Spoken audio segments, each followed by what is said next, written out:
Carl Sagan could not have predicted 2021, but he did see it coming.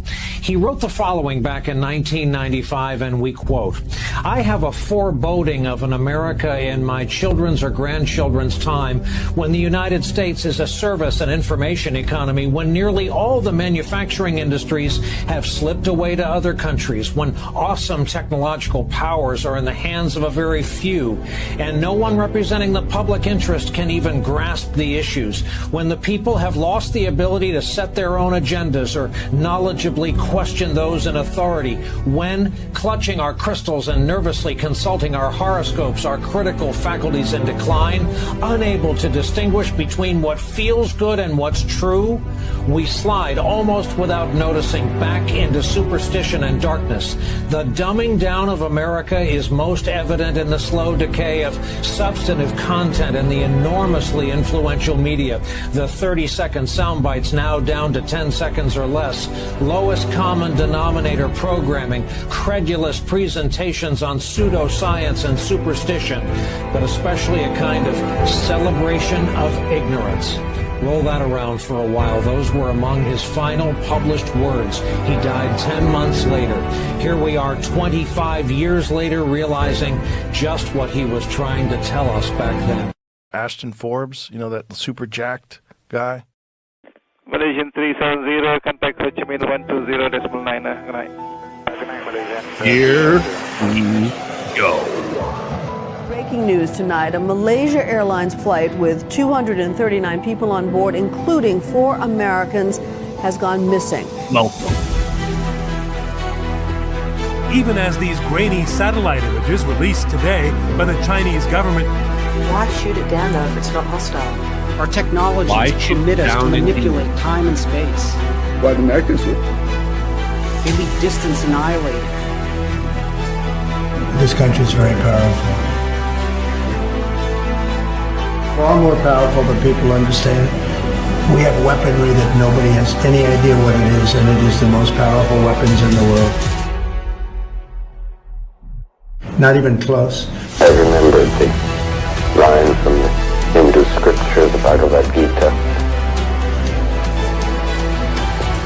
Vishnu is trying to persuade the prince that he should do his duty, and to impress him takes on his multi-armed form and says, "Now I am become death, the destroyer of worlds."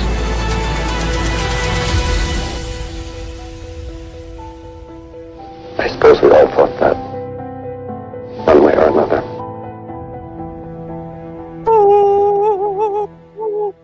We are back, baby. We are back, guys. Hope you guys had a good couple days without me, although you probably watched the live interview, or not live interview, the pre-recorded interview I did with Wyatt, where we talked about SETI and aliens and all kinds of weird stuff. Hope you guys enjoyed that. Tonight, guys, there's a lot to talk about. There's a lot going on in the news that I want to weigh in on my opinion.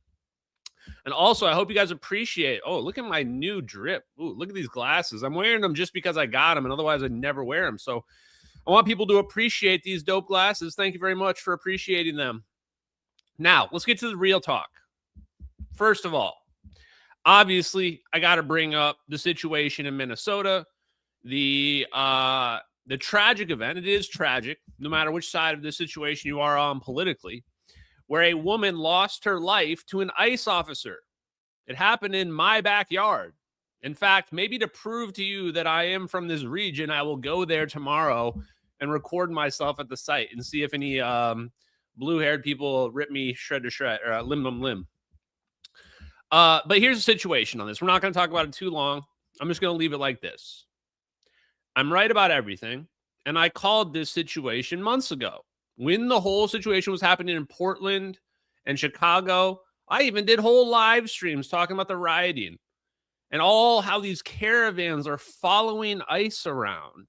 These moms, these that have nothing to do during the middle of the day except to listen to Candace Owens and decide to rile themselves up with stuff like going after ICE and tracking them around, driving caravans around, blocking them in. It's just like the most dangerous situation you could think of.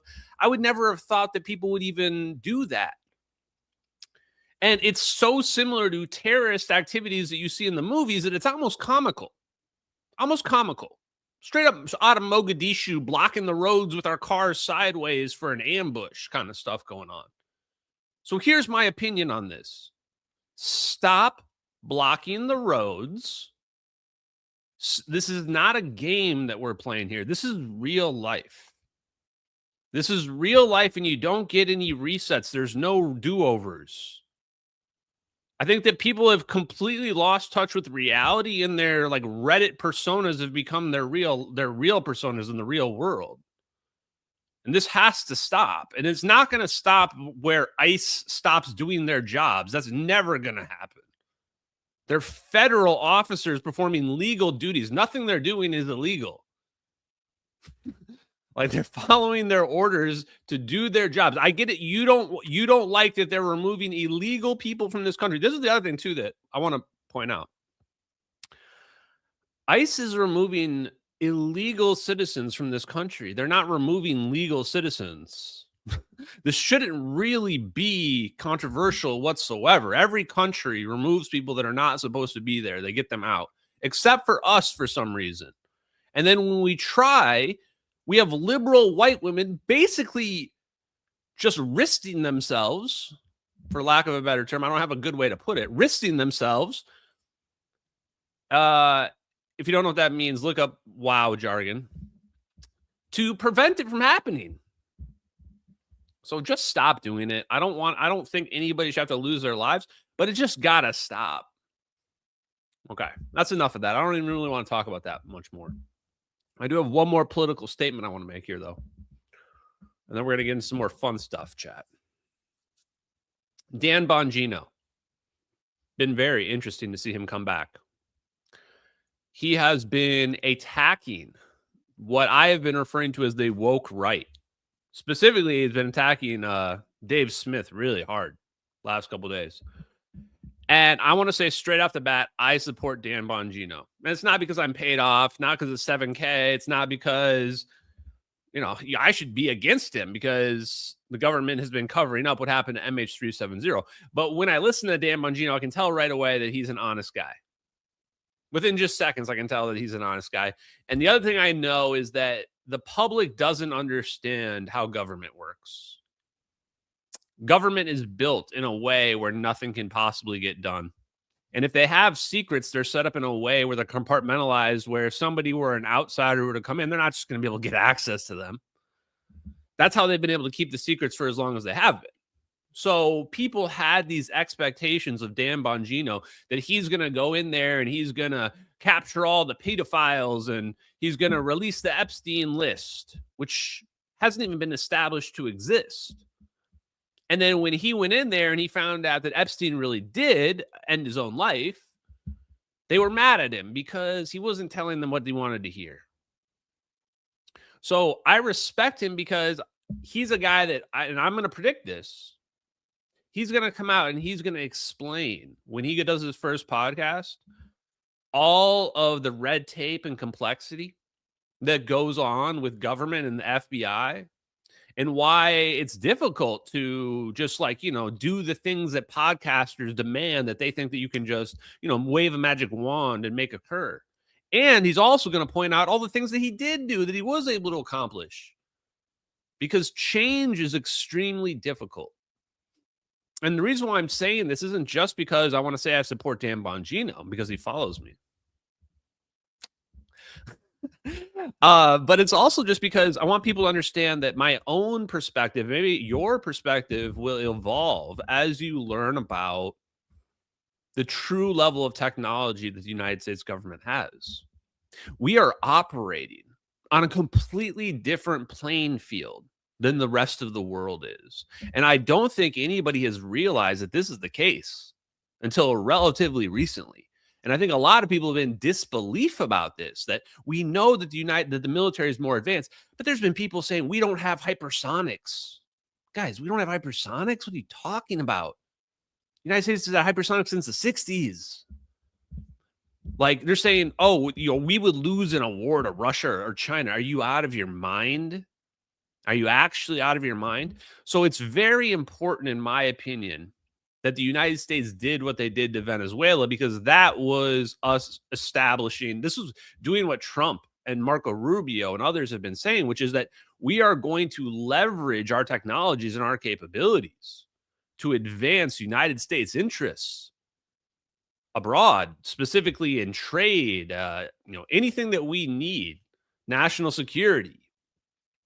And to this end, we kidnapped a president. A lot of people have been wondering, how the hell did they do that? There's actually some people that were in such disbelief about us kidnapping a president of a country. President, let's put it in quotes. I mean, we're talking foreign dictator. Do they really count? They're like 2/3 of a president, let's just say. And yes, we don't have a name for this new Ashton yet. They're brown glasses. Maybe this should just be Brown Ashton. We're not worried about labels or being called racist. Brown Ashton it is. Simple. Solved. Okay. Back to the politics.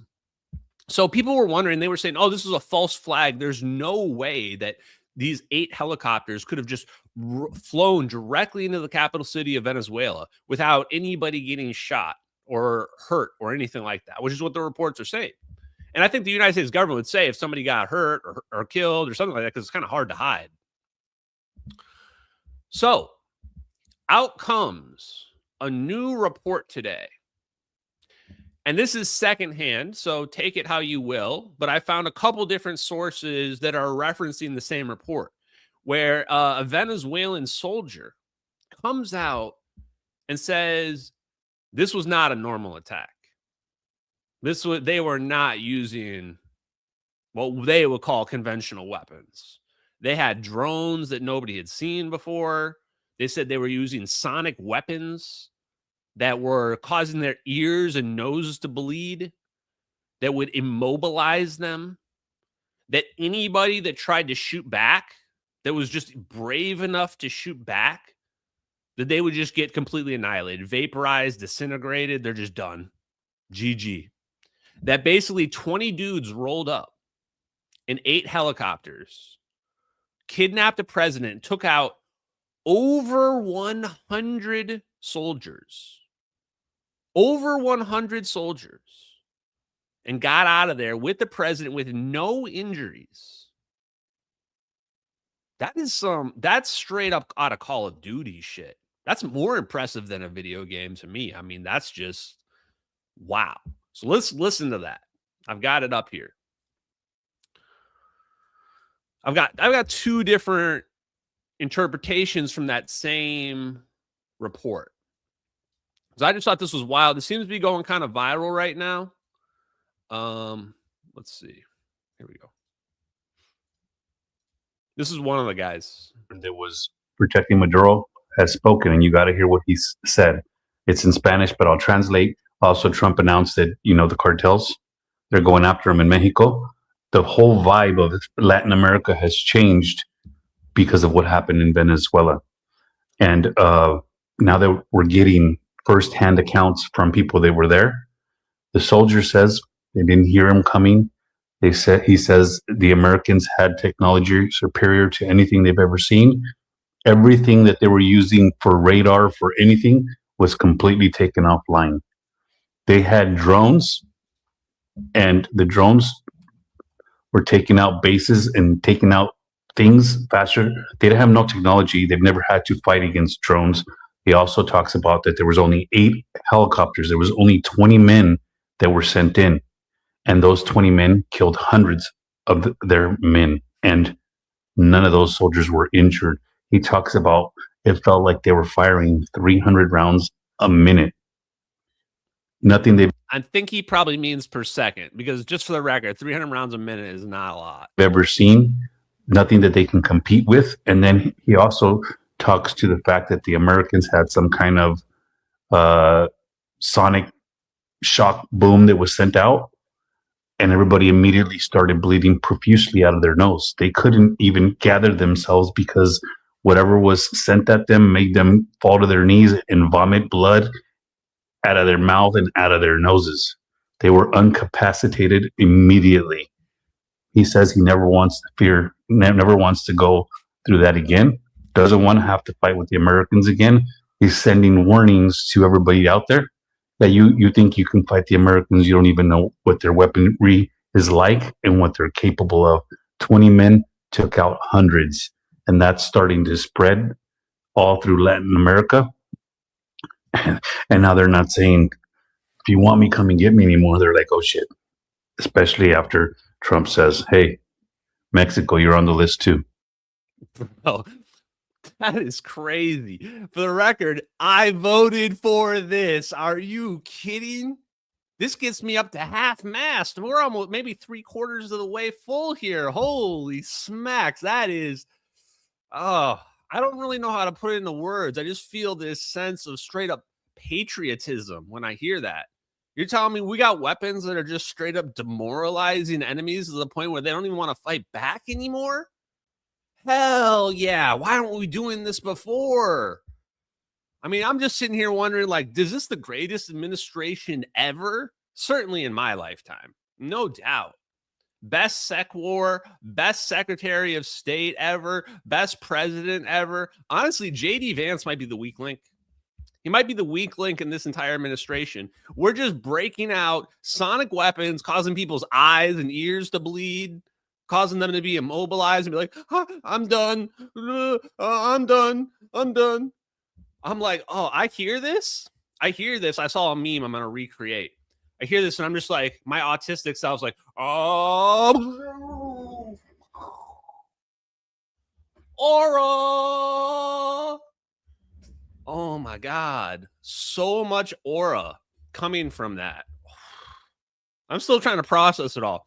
So, first of all, when is Michael Bay going to make the movie? I'll be the first person in line to see the movie. I'm going to be the dude camped out a night before to watch the movie of the Venezuelan raid. I don't even know what they're going to call it yet. I can imagine in my mind, Michael Bay makes this. You got eight Chinook helicopters rolling up, and they've got Black Hawk helicopters like flanking them. Next thing you know, a bunch of fucking orbs come out, and now you got all these orbs floating around, and they're just frying people, zapping them, shooting missiles down, directed energy weapons, frying their brains. And the best part, everybody gets out, just like a hero movie, and it's all real. Just inject it directly into my veins, use the mind chip and download it into my brain. I want it, and I want it right now. Wow. I love this administration, chat. So there's this other version of this. It goes into a little bit more depth.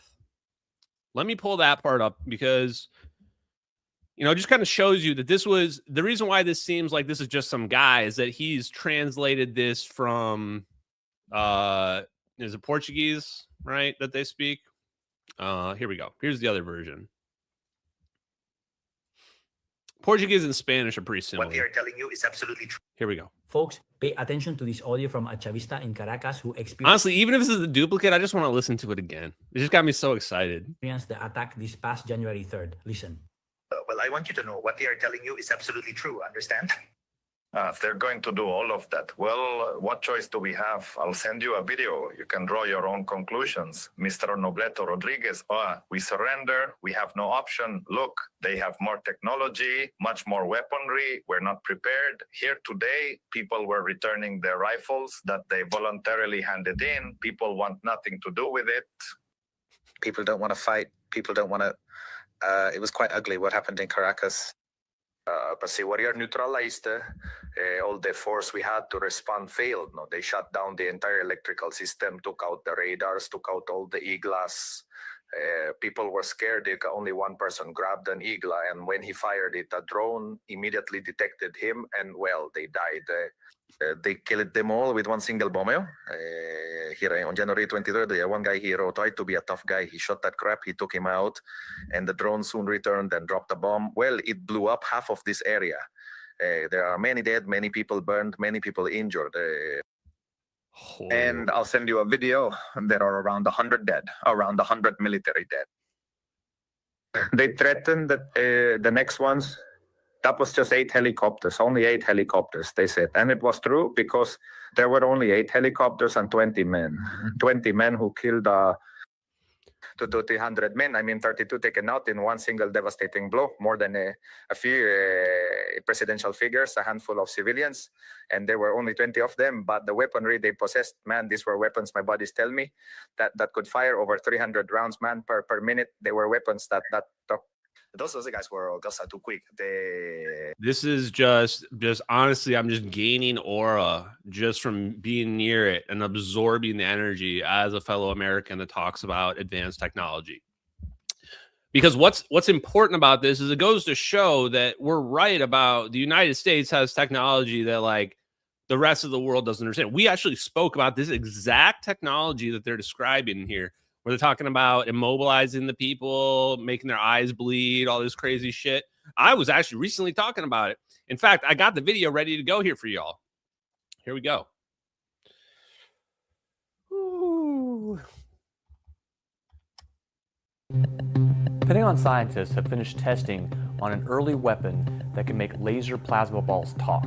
Stop, or we will be forced to fire upon you. It's called the laser-induced plasma effect, and it's made by the Joint Non-Lethal Weapons Directorate. So what they've done is basically created a laser that can shoot out to a certain distance, and they can pipe in sound waves through it, and actually make human voice sounds and commands. Stop, or we will be forced to fire upon you. Now where this becomes useful is around an area where you want to keep a perimeter secure. So essentially you can shoot out this laser, you can then talk to the people on the edge of the perimeter rather than sending troops out there and tell them to get away, or you're going to shoot, or get away, or they're going to use other means to deter them. And that same laser can be used to actually target the individual. Wait, chat, why are y'all acting surprised? Y'all didn't know we can fry people's brains with this shit? I'm telling you, you're not, I mean, am I just bad at my job? I mean, you know what, this might be my fault. This is probably my fault. I've been holding back. I've been trying to say that we can fry people's minds with laser beams and shit, and we can make plasma balls that like people are going to think are ghosts and stuff like that. Have I not been clear? I probably haven't been clear. That's probably my bad, guys. So yeah, we can make crazy laser beam plasma balls that are like talking people's minds. We can fry people's brains. We can incapacitate them, immobilize them. We have AI that we can use that is literally like the drone is flying up there. I think I did the video last time. The drone is flying up there and it's mapping everything, like the whole city. And the AI is tracking every single moving object. So when he's talking about like, hey, the dude jumped out and like it disintegrated him, like, yeah. Like the moment that they saw that guy was moving towards an aggressive position, a Reaper drone could already just fired a missile. I'm just saying hypothetically. It could even be some way crazier shit than that. You know, a directed energy weapon could just fire down on somebody and just it's over from outer space. From outer space, chat. So when I listen to this, I just go, oh, we're going to get vindicated. I mean, I doubt they break out the plasma orbs that are teleporting airplanes. But at this point, why not have some fusion or alternative powered drone that can do these things? Just have to have a weapon on it, and it has to be synchronized up with the Gorgon Stair system, with the AI built in, the Astris Lockheed Martin AI. And then, yeah, they can just, you know, have plasma balls talking to you, fry your brains, make your eyes bleed. Those are like the better outcomes, if we're just going to be perfectly honest. This is really just like, some people are pointing out this would be like the old technology that we're breaking out just to flex a little bit. But like, oh, you thought you were safe in Caracas in your safe house inside your military base in your capital city? No, we can turn off all the power in the whole city. Your super advanced radars, those are just completely disabled and useless as well. And then also we can go ahead and just make people think they're being haunted by evil spirits and shit, which is just like psychological warfare. Keep Summer safe, chat. Keep Summer safe. Okay, sorry. Keep going. Because he also says a little bit more here at the end. So fry their brains. Use other means to deter them. And that same laser can be used to actually target the individual and create heat through pinpricks, like microscopic pinpricks in their skin, even beneath clothing. It's extremely uncomfortable and people move out of the way almost immediately. At the same time, the exact same laser is also being used as kind of a never-ending flashbang grenade. See? You can literally drive people crazy, make them think they're feeling stuff, and it's so discomforting and they don't really want to do anything. And the same laser is a never-ending flashbang grenade that's just so you can't even focus because you're constantly being disoriented by this flashbang. I almost guarantee this or similar technology is what we deploy. That's what those guys are describing. They're describing like some sort of sonic weapon or area of effect EMP type of weapon. And with respect to the grid, we're talking about like hacking their whole network. Probably we probably have backdoors into like every country's power systems. I mean, we have vulnerabilities, they have vulnerabilities too. It's pretty crazy. And yes, Ben Rich and other people, they've been talking about this. The problem is, here's what I'll tell you guys. This is very important. I'm dropping life lessons here. When 9/11 happened, doesn't matter who you think did it. The important part for me for 9/11 was it was a wake-up call. That was a wake-up call. I had grown up never knowing or understanding war, never knowing or understanding terrorism at home. And there I learned what atrocities people are capable, humans are capable of, what level of planning of operations people are capable of. And it's scary, and you realize that, and that's what this is that this is an awakening of people realizing that we have technologies that, classical physics may not fully be able to understand and grasp, especially if it includes beaming energy over distances. A lot of this can be explained. Agreed. But there becomes a line where some of it can't quite be naturally explained, especially when planes are being teleported out of the sky. Just a random example. Okay. So back to the task at hand. So Venezuela, we've got this super advanced technology. Now, segue this back to MH370. The way that I know that we have this is the MH370 videos, show them all the time, including at the beginning of this, this particular live stream here. And I guess I'll just reaffirm these videos are real. I know they're real. How do I know they're real? Well, I found the guy that leaked them. There's no hoaxer of the videos. They're not going to find this plane. They're currently searching right now in the South Indian Ocean. They're never going to find this plane in the South Indian Ocean because the videos have coordinates in them, and it's the Nicobar Islands. So I'm looking at videos, like military videos. And this is part I want to remind people. I made a post about this today. But I guess, again, I have to repeat myself. Listen very carefully what I want to say here. The Go Fast and the Gimbal videos, those Navy UFO videos, they became super famous in 2017. The ones that the Navy said, yep, these are actually real. Those videos were leaked on the internet like almost 10 years before that. And those videos, the same debunkers that say the MH370 videos are fake, those same debunkers were 100% sure those Navy videos were fake. They were conclusively debunked as some sort of elaborate recreation. That's what they said. And then the Navy came out in 2017 and said, nope, they're real. So those of you out there who doubt the authenticity of the MH370 videos, there is literally a precedent for the videos being real. Okay. Today, Danny Jones spoke to a pilot and asked him about MH370. And I have to say, right off the bat, that what the hell, man? Like, I guess I understand the situation. I have shown zero love to Danny Jones. I've said nothing positive about him for the most part. I've said a lot of negative things. But it's just fucked up to talk about somebody's research, talk about somebody's work, talk about it incorrectly, and on top of that, to not say the person you're talking about. It's shitty. Because it's obvious that your intention is, I don't want to give that person any credit for their work. When I show people's videos, I don't not say their names. I don't not give them credit because I think they're shitty people. I want people to know who they are. I want people to know what their opinions are. So when I hear people like Danny Jones, Ross Coulthard, all these other guys, when they talk about my stuff or they won't say my name, fuck you, man. Honestly, at least have the balls to say my name. At least have that much. And here's the facts before I play this. You know what? Let's just talk. This is a message for Danny Jones.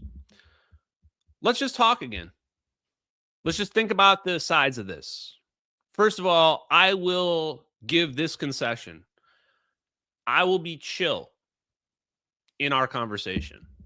I have every reason to crash out in a conversation. And I think Danny knows it would look really bad for him when that were to happen. So I will not do that and keep it 100% professional. That's the concession that I will give. Danny has no reason to reject it. Some of his podcasts do very well. A lot of them, some of them don't. I'm pretty sure if I come back on the show, it's going to get a lot of views. There's still a lot of people that want to see me go down. A lot of people that want to see this conversation and situation be resolved. I think that a lot of my initial followers came from Danny Jones's, from his following. So let's just have the conversation. Because it's so much talking around people, and at the minimum, at least get my position correct. That's all that I ask. Stop going around there saying that Ashton thinks that aliens zapped the plane or Ashton thinks that UFOs zapped the plane. That's just like, dude, come on, man. You're not giving me nearly the credit I deserved. I solved the mystery of the plane, man. And it's the United States government that did it. It wasn't fucking aliens that did it. It was the United States government. So when you say disingenuous stuff like that, it is going to come back and haunt you. But let's just at least have the conversation, air everything out there, resolve that, because truthfully, I'm a pretty reasonable guy. There we go. Okay, so here's the clip. I just closed it. One sec. Here we go. This is the short version of the clip. I think there was one more part I'll speak to as well. Here it is. Fly Ether kind of edited it together.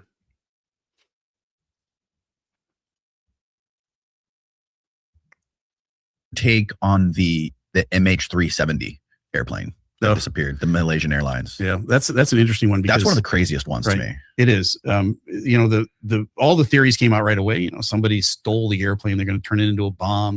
I just shook my head because I'm like, first of all, there's only a few runways around the planet where you can land an airplane that big. Then to hide the airplane, you have to have a huge hangar. Right. And 777s don't fit all the way into most hangars. Like the tail will stick out. Right? Oh, really? And then on top of that, you had how many people on 250 people, let's say, on board the airplane? Yeah. You'd have to, I guess, kill all of those people and then think about how many people it would take to coordinate a plot like that. You'd have to keep everybody silent. So nobody would come in front of a camera behind a microphone and spill the beans about what happened. So none of that stuff was ever plausible. Wow. That part right there is kind of crazy. Because that's what happened. That's not plausible. It's not plausible the United States conducted a covert operation. How many people do you think had to know about the operation? Like 20? 30? It's not as many as this guy is saying. How do we know? Because we're watching the two videos and neither of them has a person on board. They're both drones that are recording this, and the orbs that are spinning around the plane are also drones. So actually not that many people need to know about this operation. A very small number, actually. And I think that's part of the reason why nobody's come forward is it turns out the secrecy in the United States is a lot more powerful than what people think in the public. And the people that doubt that, I would say, go look at what just happened in Venezuela and what you thought about the technologies before that operation.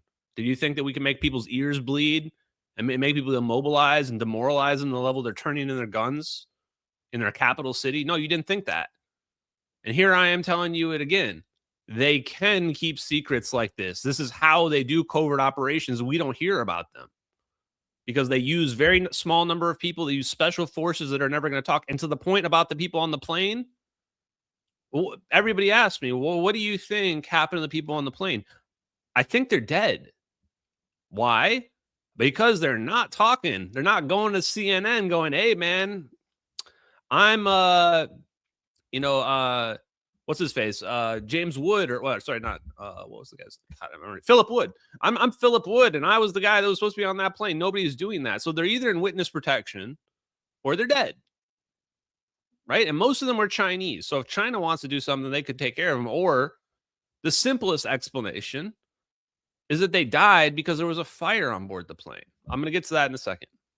Even though there's people that write books about it, make videos about it. Yeah. That airplane is probably down at the bottom of a very deep ocean. Those are my theories. So one more thing he said there, he gets edited out. I watched the whole thing. He says he thinks it's at the bottom of the ocean because the ocean's really deep. Like, this is like, no disrespect to that guy. I'm sure he's a very intelligent guy, but this is where the NPC thinking comes into play. That's not his original thought. You know how I know that's not his original thought? Any guesses? The ocean isn't that deep in the South Indian Ocean. How do I know? I actually checked. So this is how simple it is. Like, people say this weird stuff like the ocean's super deep. That's why we weren't able to find the plane. The black boxes are all rated to 20,000 feet, and there's nowhere in the South Indian Ocean that goes that deep. And so you hear people say this, and you go, that's not even your own thought that you just said right there. You literally just co-opted that from somebody else that said that because neither of you did any research to check. Because you could have just checked and realized that's not true at all in the South Indian Ocean. And this is what's weird, is that people just make things up. They just make things up when the story doesn't make any sense to them. They go, no, there's no way the United States could have done anything. They could have covered this up. And you go, okay, well, what do you think happened? They go, well, the ocean is like really deep. There's just, and you go, no, it's not. And they go, but yeah, it's somewhere in the ocean. Like, what the hell, man? This is why we can't solve the mystery. This is why we can't solve the mystery. Why didn't Danny Jones just pull the videos up? Be like, hey, man, well, there's 2 military videos right there. And there's literally coordinates. There's literally coordinates in there. And you can draw a straight line from the last position of the plane to the coordinates in this video. That's weird. Okay, let him finish. On what happened to it. But, there's probably a dozen more. Yeah. The best one is the UFOs abducted it and made it vanish. Absolutely. The UFOs made it vanish. This is coming from the guy that literally interviews people that thinks they were raped by aliens and they were impregnated by aliens. This is the guy that goes onto a beach while dude's trying to summon magic orbs for hours and nothing happens. And then says it happened, but he just couldn't record it. This is the dude that has CIA people on all the time, including the literal brother-in-law of the guy that leaked the videos. Why do I call him CIA Danny? Because I don't know how you can be reacting that way and be taken seriously, especially considering what your profession is and the people that you talk to. To completely just disingenuously misrepresent and mischaracterize my position, and then to laugh it off like you're above that for somehow. Even if aliens zapped that plane, that would be the most credible thing that's ever been on the Danny Jones podcast. It would be the most credible thing, even if aliens did zap that plane. Okay, let's just leave it at that. You had Ian Carroll on your show. Full on schizo, Israel, Jew. Literally everything is Israel. Everything's a conspiracy. Everything's Israel. And this is too far. By the way, because I say it all the time, I'm going to say it again. I have psychic powers. The aliens downloaded them into my brain. And that's how I learned all of this. It wasn't hard work or research. And that's how I know they're not going to find the plane. They're searching right now. They're not going to find the plane in the South Indian Ocean. The aliens told me in my dreams. So make sure you take it to the bank when it doesn't happen again. All the people that are talking shit, all the people that are being like, Ashley, you're going to look so stupid when they find that plane. It's going to destroy your grift. We'll see. The psychic aliens say differently. Okay. Whew. Let's get to the next thing here. Oh, wait. No, we're not done yet. Sorry. Sorry, not done yet. Yeah, these UFOs made it sent it through a wormhole portal. Oh yeah, see, I get asked that question all the time. Like one of the things I did as a captain was I would ask people. I'd say, hey, if you ever had a question you want to ask your captain, this is your lucky flight. Write it down on a napkin or piece of paper. Send it up to me. I'll answer your questions. Right. So about every 10th question was, have you ever seen a UFO? And I had the same answer. I'd write back every time. I'd say, not from the outside, and I'd just leave it at that. And I'd send it back to him. You know, not from the outside. Not from the outside. That's all I would say.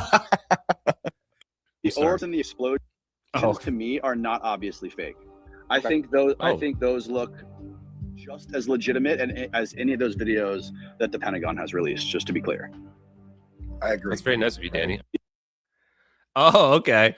So he edited that part in there. I didn't even see that part the first time. So that I think he's pointing out as well. Danny, that clip at the end was this space that we held together with Julian, myself, and Tupacabra and them held it to try to get everybody to, like, you know, chill out a little bit because we were going at each other pretty hard. And Danny said like almost nothing, except for then he comes out, oh, I think it could look real. Now it's apparently he's backtracking because now he's trying to make fun of wormholes and the idea of orbs, even though this is literally what he talks about on like every one of his podcasts. Like, this is what he talks about on all his podcasts, but now, it's silly. Let me point out another thing. That NPC pilot guy that was just talking, you know, like, oh, I get asked about UFOs. It's so silly. That guy. There's another part of this, the part that's edited out in the middle. He gets asked what he thinks happened. And you know what he says? He says that it could have been a fire because of the lithium-ion batteries on the plane.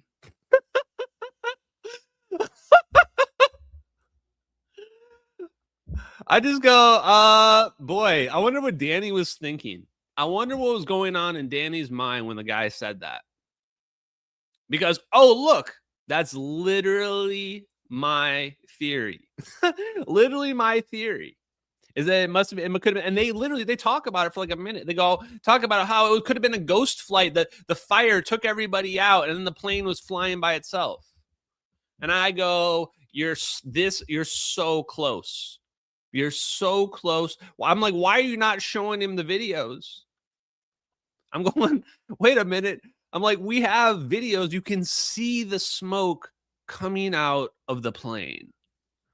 This is the part where I guess I'm just too logical. I'm looking at coordinates in the bottom right, left here. I know where this is. This is within 100 kilometers of these coordinates. I got smoke, clearly smoke coming out of the back of this plane.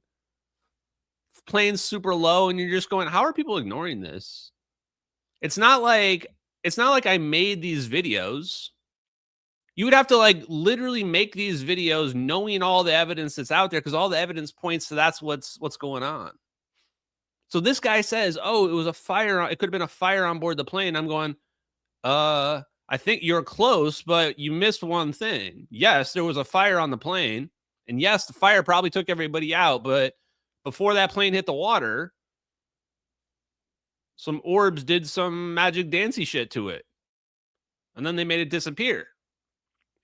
And so people would say, okay, well, why are the orbs real? Why is this real? Because you're looking at an operation, guys. The surveillance is what proves it to be real. This isn't a Nokia camera that you're looking at here. You're looking at Gorgon stare wide area motion imagery. You're looking at Gorgon stare wide area motion imagery. Nobody faked that. You're seeing an operation. They're only recording it in this level of depth and this level of detail because they want to have this forever. They just don't want the public to know about it, right? So how close is that guy? Super close. And let me just add a little bit of more evidence, which is just should be really damning. That happened in the South China Sea, where China and the United States had just become more contested over who owns that territory. So this is definitely a message to China, showing like what we could do in their territory. But also, the Malaysian CEO, Malaysian Airlines CEO, denied there was anything dangerous on board the plane for like almost 2 weeks until this happened. And they came up with their cover story of the South Indian Ocean after like 5 days, 6 days. And then he reverses course. And a week after they come up with this story of the South Indian Ocean, he admits that these lithium-ion batteries were on the plane. And this is super important because, and a lot of people admit this, if you just read the articles about it, they say, if this had been known right away, everybody would have been saying it was clearly a fire. There was a bunch of other incidents where almost the exact same thing happened. And the reason why they had to hold that information, because they couldn't let that happen. Because if the prevailing narrative became that it was a fire, imagine seeing those videos when the prevailing narrative is a fire. It's undeniable at that point. They couldn't have people even getting close to what really happened. So they had to somehow cover up the fire situation. Even though there was a ton of evidence, including eyewitnesses. An eyewitness saw the plane on fire when it first happened. For just a couple seconds. Whenever they ignited the detonator or whatever was on the plane. So, okay. I think that's good enough about Danny Jones. Now, the next thing I want to bring up is a guy named Kimdotgov. You've probably heard of him. He ran a site called Mega Upload, I think it was, back in like, what was it, the 90s, 2000s? And he got arrested. Oh, actually, did he ever even get arrested? I mean, he got indicted for sure. He basically was stealing people's movies and then selling a service where he would let you download movies for free, but you paid him the right to download as many movies as you wanted, right? So he made a bunch of money off that. And if you don't know this story, I'll give you the abridged version. But like 2 months after I started researching the MH370 videos, Kim.com is in my DMs. He wants to partner up with me, help me out. I should have been way more. People were warning me back there. They were like, dude, this guy is a scammer. This is weird. Retrospect, it's super weird. So he doesn't really promote me though. He like never really retweeted any of my stuff. And then like a couple weeks later, this debunk appears out of nowhere. And everybody's hammering me with it. And then Kim.com is messaging me in the morning, being like, you have to say that these videos are fake. This evidence is too compelling. And he was like kind of on my side, but not really. He was just like telling me what I do. And there, I have a recording of me and this photographer that somebody communicated and said, you've got to go say these photos are yours. I've got a recording of us three-way together in a conversation. So nobody's going to deny that this stuff that I'm saying here happened because I've got proof that corroborates the stuff.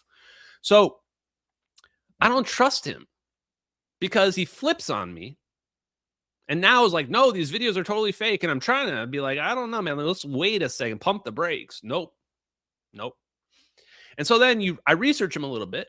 And he told me what I'm about to say. He told me. So if they sue me later over this or whatever, Kim.com told me this, and I swear to it, told me that the U.S. government confiscated his money because, they couldn't get to him because he's in New Zealand. So they confiscate his money, his bank accounts, and they give him back an allowance every so often.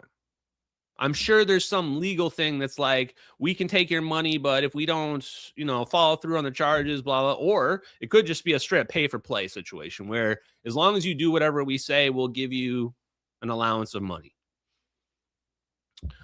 I don't know the exact circumstance. I just know that's how it's going down, that he's getting the money from them. That's what he told me.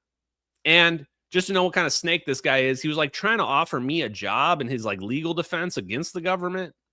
And like go look at his website and this whole raid that happened on his compound. So look, man, you guys can trust him, you can follow him, but when that happened, I stopped trusting him completely. I think he's a snake. I think he's owned by the United States government. I think that he does whatever they want. And if you go look at his Twitter page, if you actually just look at his Twitter page, I hadn't looked at it in a long time, not gonna lie. And he had a stroke, so this is the reason why I didn't go hard on him. Because I'm pretty sure I caused the stroke. It's like non-zero probability that I gave Kim.gov here a stroke, guys. I'm going to show you how, too. I'm going to show you the evidence. I always bring the receipts. So I was looking at his profile, and it's literally all anti-Trump propaganda. and pro-Iranian and Russian propaganda. I haven't even seen some of the new stuff he's posting on here. And a lot of the stuff just has like community notes on it because it's just straight up fake. So hates the FBI, of course, no problem. Hates Trump now. Absolutely hates Trump. Where were the Iranian stuff that he was posting? And the Russian stuff from earlier. Wait, is this? Wait, what? This is one of the UFO people. That's weird. This is really weird. That's really weird. Huh. Owen Schroyer. Okay, yeah. Anyway, so Kim is back, but all he's doing is posting anti-Trump, Ukrainian propaganda, Russian and Iranian, pro-Iranian propaganda. And all I want to say is, I told you so. Told you guys this dude was a spook. And for people who are wondering, like, how can he be owned by the government but be against Trump? Because he's owned by the deep state. He's owned by the Obama, Biden administration, Hillary crew that hate Trump. He's owned by that crew, not by this current administration. That's the difference. So if I were somebody that was like the Obama person, yeah, I would have my, e-slave, Kimdotgov. I would have him talking smack about Trump 24/7. 24/7. So here you go. This is true. This is the video that gave him the stroke. A world where rich that's a good one too. I think I had a martini before that though. Hold on, that was not the right one. This is the right one. Here we go.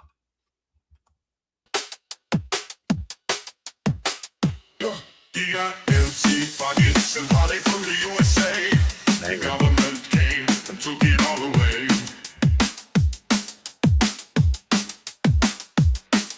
If he's a good boy, he gets his allowance. Kim.com has that glowy clairvoyance.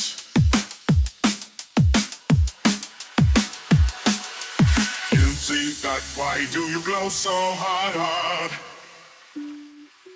Kimdotgov, what is hiding in your past?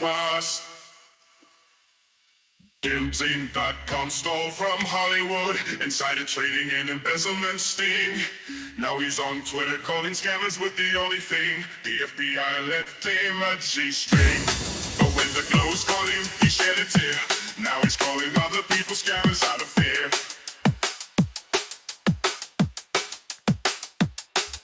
He got empty pockets and Hardy from the USA. The government came and took it all away. Kimdotgov, why do you blow so hard? Kimdotgov, what is hiding in your past? Kimdotgov stole from Hollywood, insider trading and embezzlement sting. Now he's on Twitter calling scammers with the only thing. The FBI left him a G-string. Why you go so hard? Why you go so hard? Why you go so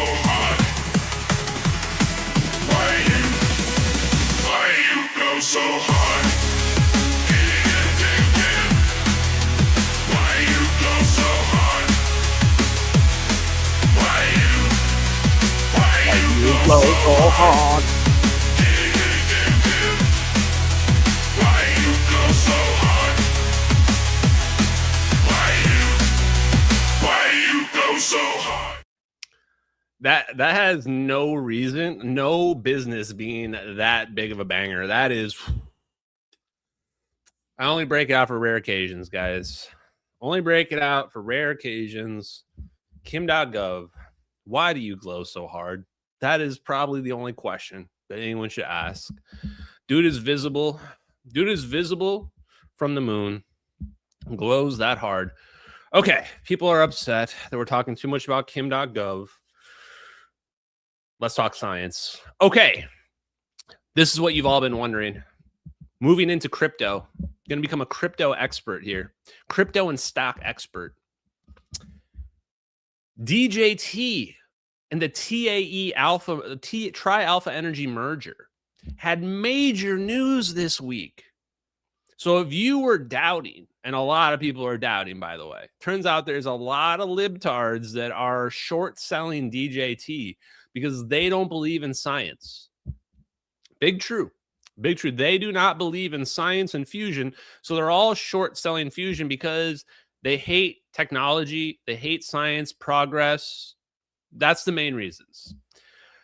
So it's not going to be an easy path forward, but they announced that there is the new selection process for their 50 megawatt, I think it's 50 megawatt fusion generator is going to begin.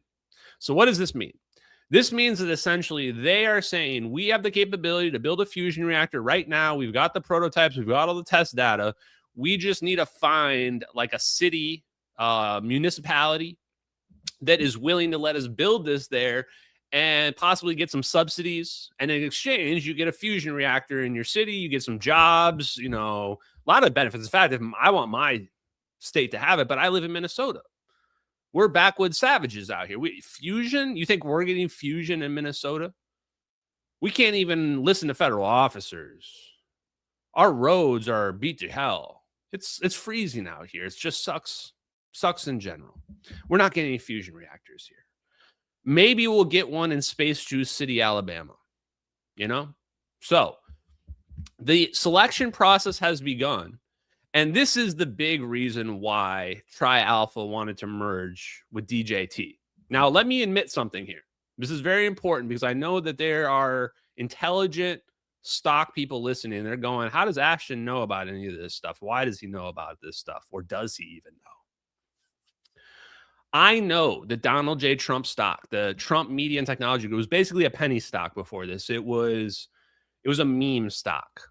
A meme stock is essentially, it's like your value is tied up in the belief of your stock. It was that. Absolutely. And that's why it crashed from like $80 a share down to like $10 a share before the Tri-Alpha Energy merger. That's a huge drop. But now that company is Tri-Alpha Energy. Tri-Alpha Energy is now part of DJT. This gives it credibility. This gives it an actual business that's not just being a meme stock. And being a meme stock doesn't mean you don't generate revenue. Clicks generate revenue. So the reason why Tri-Alpha Energy wanted this is because they wanted to have a leg up from the political perspective. Which municipality would not want to go work with the business of the president of the United States? You get a huge, you get favors, you get external benefits to something like that. So, and I don't know if it's legal, it's legal, right? I don't know all the law about that, but I'm sure they're doing everything by the books. So this is huge because this shows they're actually going to build something here. This isn't just a meme. This isn't just like us going, oh, well, this technology works. You just got to believe and you got to invest some more. No, this is saying we know it works. We can scale it up and we're going to start with a 50 megawatt reactor, but we can build one up there. We're talking about 300 for the next one. So this is going to rapidly happen. And my guess, don't hold me to this, but I would guess it would take about 3 to 5 years to build the plant. You may say, Ashton, that's really too optimistic. I don't know that it is. Here's another key aspect of why fusion is so amazing. It doesn't have to be counted as a nuclear reactor. Write this down for my high IQ futurists. From a safety perspective, they don't need all the same nuclear reactor safety codes.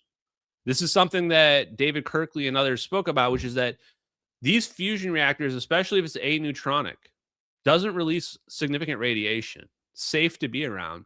So you actually can classify it more like a medical device, which has far less regulations. I mean, think about a medical device, like compare going and getting a CT scan done versus, going into a nuclear power plant, right? The safety, it's a significant drop off. So what this means is it's a lot easier to get this regulated, get this passed and build these things without having to go through as many safety pros. Now there's still a lot you got to do. So I don't know, 3, 5, 10 years. I mean, we're looking at something where it's going to start happening rapidly. And the moment the first one of these, doesn't have to be Tri-Alpha Energy, doesn't have to be DJT. The moment the first one of these fusion reactors is online, known about in the public, on the grid, producing energy, I mean, the whole thing's going to blow wide open. Because then at that point, why build anything that's not a fusion reactor? Unless it's somehow better than a fusion reactor, in which case, great. Let's do that. You show me something better than a fusion reactor, great. I love that. I love it. You're just going to suck energy directly from the vacuum? Perfect. I love it. Invest everything I got. Okay, what else about DJT? And also, I have one more thing I want to point out, guys. I'm being 100% real about this stock stuff. Do not go into this looking for a quick flip. We're in this because, at least I'm in this, because I believe in fusion, I love fusion, and I want what's best for the world. But I've also realized that there may not be a lot of money in it. Part of the reason why it didn't happen is because, well, what are we really delivering? We're really delivering the lowest cost energy there is. So we're really cutting into our own margins the more efficient that we make this. And it could, in theory, be almost infinitely efficient if we're right about 0 point energy. So we're talking about a product where, you know, I guess the demand keeps going up and we need more and more and more. But ultimately, at the end of the day, we're trying to produce free energy for people. So keep those things in mind. This is a long-term thing. It's not like the fusion reactors are online producing energy on the grid right now, but they will be. They will be. Now, speaking of this, China is catching up, guys. China is catching up. And I think it's becoming more and more obvious. So later on, when it turns out that China is catching up and everybody starts talking about it, don't come to me being like, Ashton, why didn't you tell us? You didn't warn us that China was going to come take over. No, I definitely did. So if you just Google China fusion, I think even right now, and go to the news page for it, you will see, as I will show right here, that China's making a very interesting claim here. Look at this. We should be paying a lot of attention to the headlines that are coming out of China around fusion, because they don't have the same level of suppression of science that we do in America. For the people that wonder, why is that the case? Because we're in the lead. So how it works is we have some technology that nobody else has. We're not going to give it to the public, because if we give it to the public, then our adversaries all get it as well. So the best technology only will come out, only be admitted when everybody else already has it. So the other people like China over here, they're trying to catch up. We're way up here, and they're trying to catch up to us. So they don't care about revealing science and technology because we already have that stuff. So this is how the game is playing out. This is why you should be listening to what China is saying. So here we go. China's artificial sun reactor shatters major fusion limit. A step closer near limitless clean energy. Chinese fusion reactor achieves plasma density previously thought to be impossible. Wow. I'm going to share something with you. Maybe I already told you this. Hopefully not.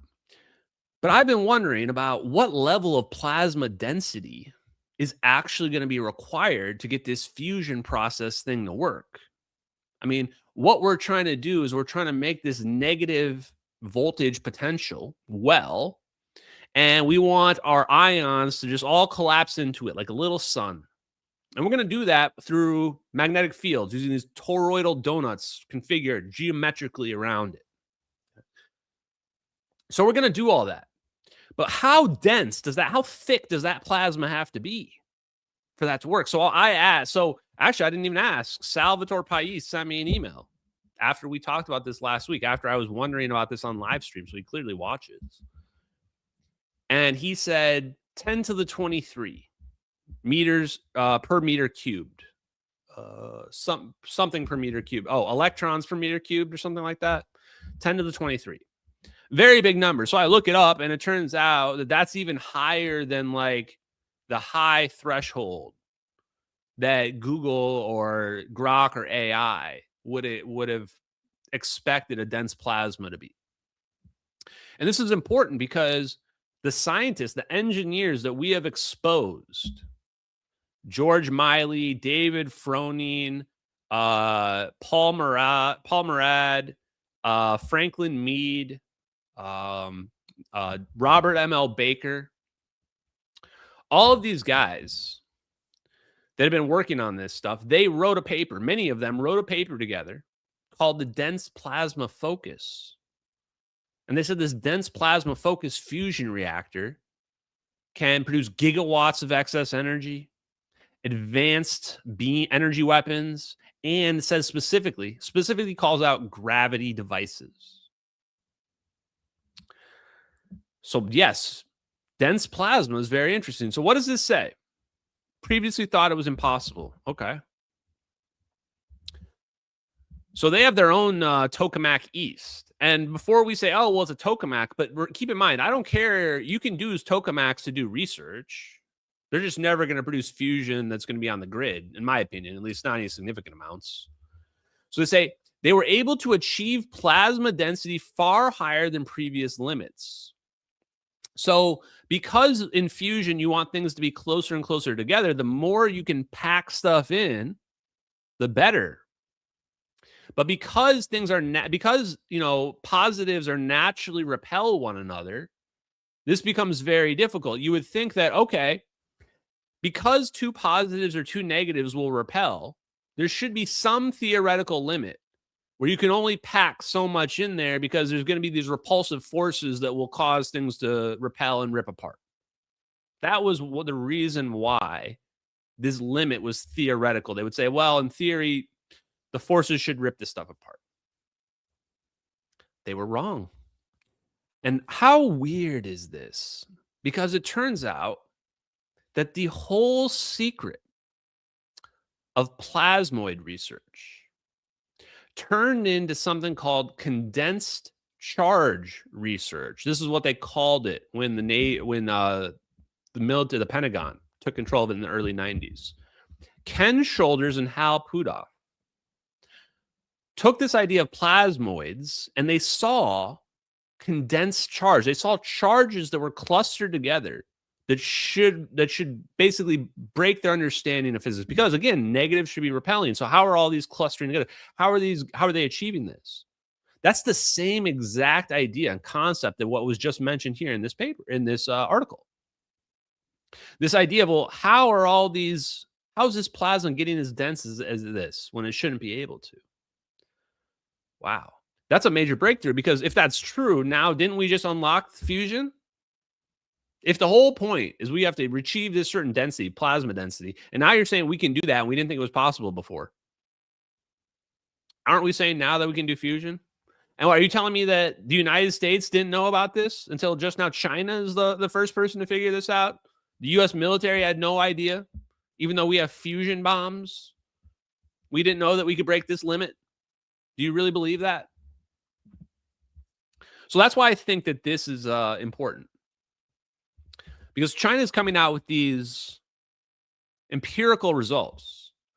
The result is a plasma that remains stable even as its internal density rises, resulting in fuel densities far exceeding empirical limits.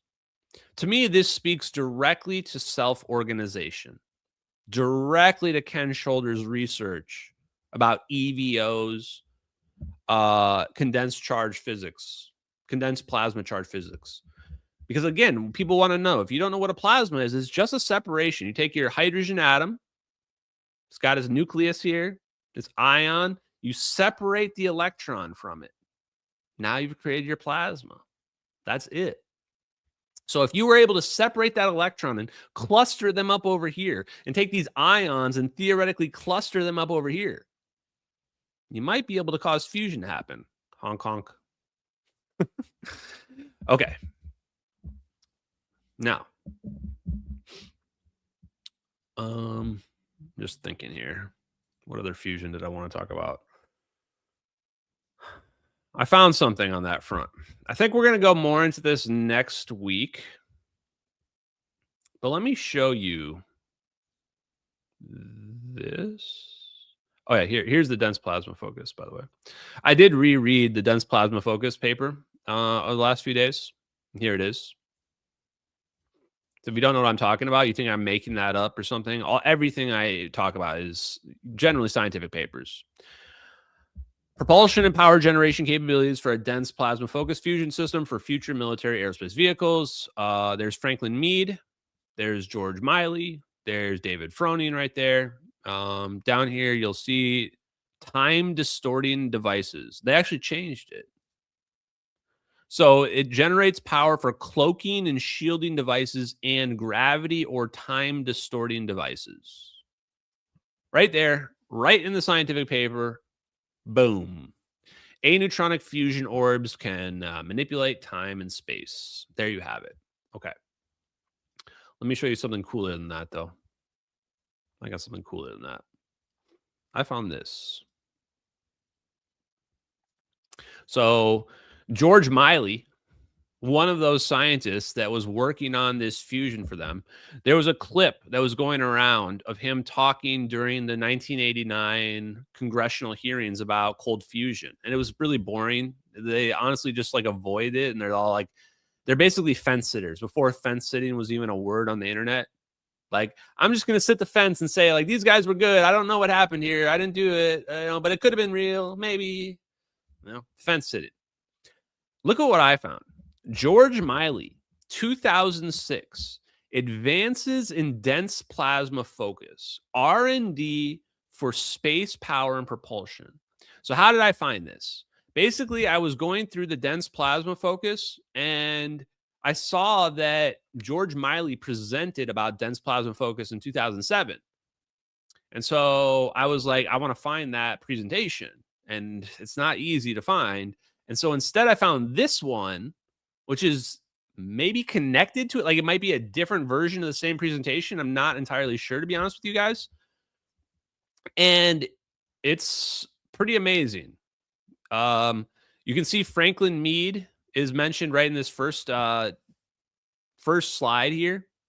So Frank Mead is this Air Force guy that he is basically the co-signer or the manager on all of Eric Davis's papers, including ball lightning study, which is all about plasmoids and EVOs. He's also the co-author on the teleportation physics study by Eric Davis. And there's another guy. So this paper here, I'm going to try to get another version of this so that I can share easily without having to skip ads every 10 seconds here. But this thing here talks about aneutronic fusion, talks about boron 11 fusion. And I think the significant part about this is that this was 2006, this presentation came out. This is 20 years before now. And aneutronic fusion is just now becoming a thing that people understand what we're talking about. This was a long time ago. Even though it was only, 20 years or so. So we may come back to this. Let me scroll through until I hit another pay or another advertisement or whatever here. So, it talks about a lot of stuff about how we can get to Mars, how we can get to Jupiter, how much faster this can be, how much more efficient this propulsion can be. Some of the scientific papers they mentioned. Look at this one right here. This is the Edward Teller 1992 paper right here, talking about using the magnetic dipole for fusion that talks about aneutronic fusion propulsion. He's referencing the 1992 Edward Teller paper that I told you guys. Said that's the paper right there. Boom. What else does he mention? He also throws some other names out there, I thought. And then to show you, there's so many different similar types of fusion. This is how people are like, well, man, how many different types of configurations of fusion? Even within inertial confinement fusion, like there's over a dozen. Now, and then some can be like hybrid or archetype fusions that include more than one. So there's a bunch of different, you can see field reverse configurations listed. Look at this field reverse configuration right there. There's field reverse configuration right next to dense plasma focus. Okay, let's see what else. Talks about the cost, the design. He shows the actual design of these reactors. He talks about why aneutronic fusion fuels are essential right here. So this is huge because the orbs in the MH370 videos must be aneutronic fusion. It's not normal neutronic fusion. It's got to be aneutronic. It's actually essential it's aneutronic fusion. And the main reason he says right there is he says because the neutrons cause radiation effects and material damage. Tritium is radioactive and it must breed. And the other reason is that we can get direct energy conversion. Without direct energy conversion and aneutronic fusion, your system becomes really inefficient because now you have to use the steam cycle. If you want direct energy conversion, then you need to be doing aneutronic fusion. Boom. Boom. Okay. This feeds into Pharis Williams. So, we're not going to watch all this tonight, but I'm just going to give you a little taste because it's pretty damn spicy. Keep in mind what I just told you, okay? Let me switch to my other screen share here. I don't think we need sound right now, so I think I can share this. Okay, yeah. So I was digging around, and I found this article because I told you guys I was looking for Frank Mead. Looking up Frank Mead, Eric Davis, teleportation stuff. And so I read this thing, and I think this is one of the UFO Twitter people. And they probably hate me because most of them do.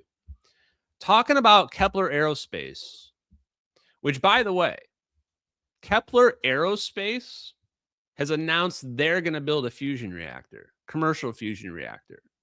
Kepler Aerospace. Frank Mead was, I think, on the whatever advisory committee with Kepler Aerospace. John Brandenburg still is, maybe. I don't even think we have time to talk about Kepler Aerospace right now. So let's just focus on Frank Mead. Let's just focus on this and Eric Davis. I am currently flabbergasted. I've come to the realization that Franklin B. Mead has his name on so many Air Force technical documents. He was head of the Advanced Concepts Program, that he is on all of Eric Davis's work as well as Pharis Williams's work. Interestingly, the company he is now advising is working with Paul Murad of Morningstar, who co-authored the paper about Pharis Williams's work. Then I kept seeing the work of George Miley, who worked on many fusion concepts, including dense plasma focus and cold fusion. Not only is the website of Kepler Aerospace blowing my mind, but I'm seeing way too much research into aneutronic fusion and proton-boron 11 fusion using the dense plasma focus with zero references to the pioneer of this work, Eric Lerner. Wow. This was October 31st, 2023. This is significant because this predates my discovery of the whole aneutronic fusion thing by minimum 6 months, maybe over a year. Significant period of time. This was like the beginning of the MH370 investigation. So, what else did I find? Who is Pharis Williams? Who is that? Why is Pharis Williams being mentioned in the same breath as Eric W. Davis, co-author of the teleportation physics study, and being connected to Frank Mead? Turns out, Pharis Williams corrected the nuclear yield calculations. What? Hold on to your butts, chat, because this is a real story.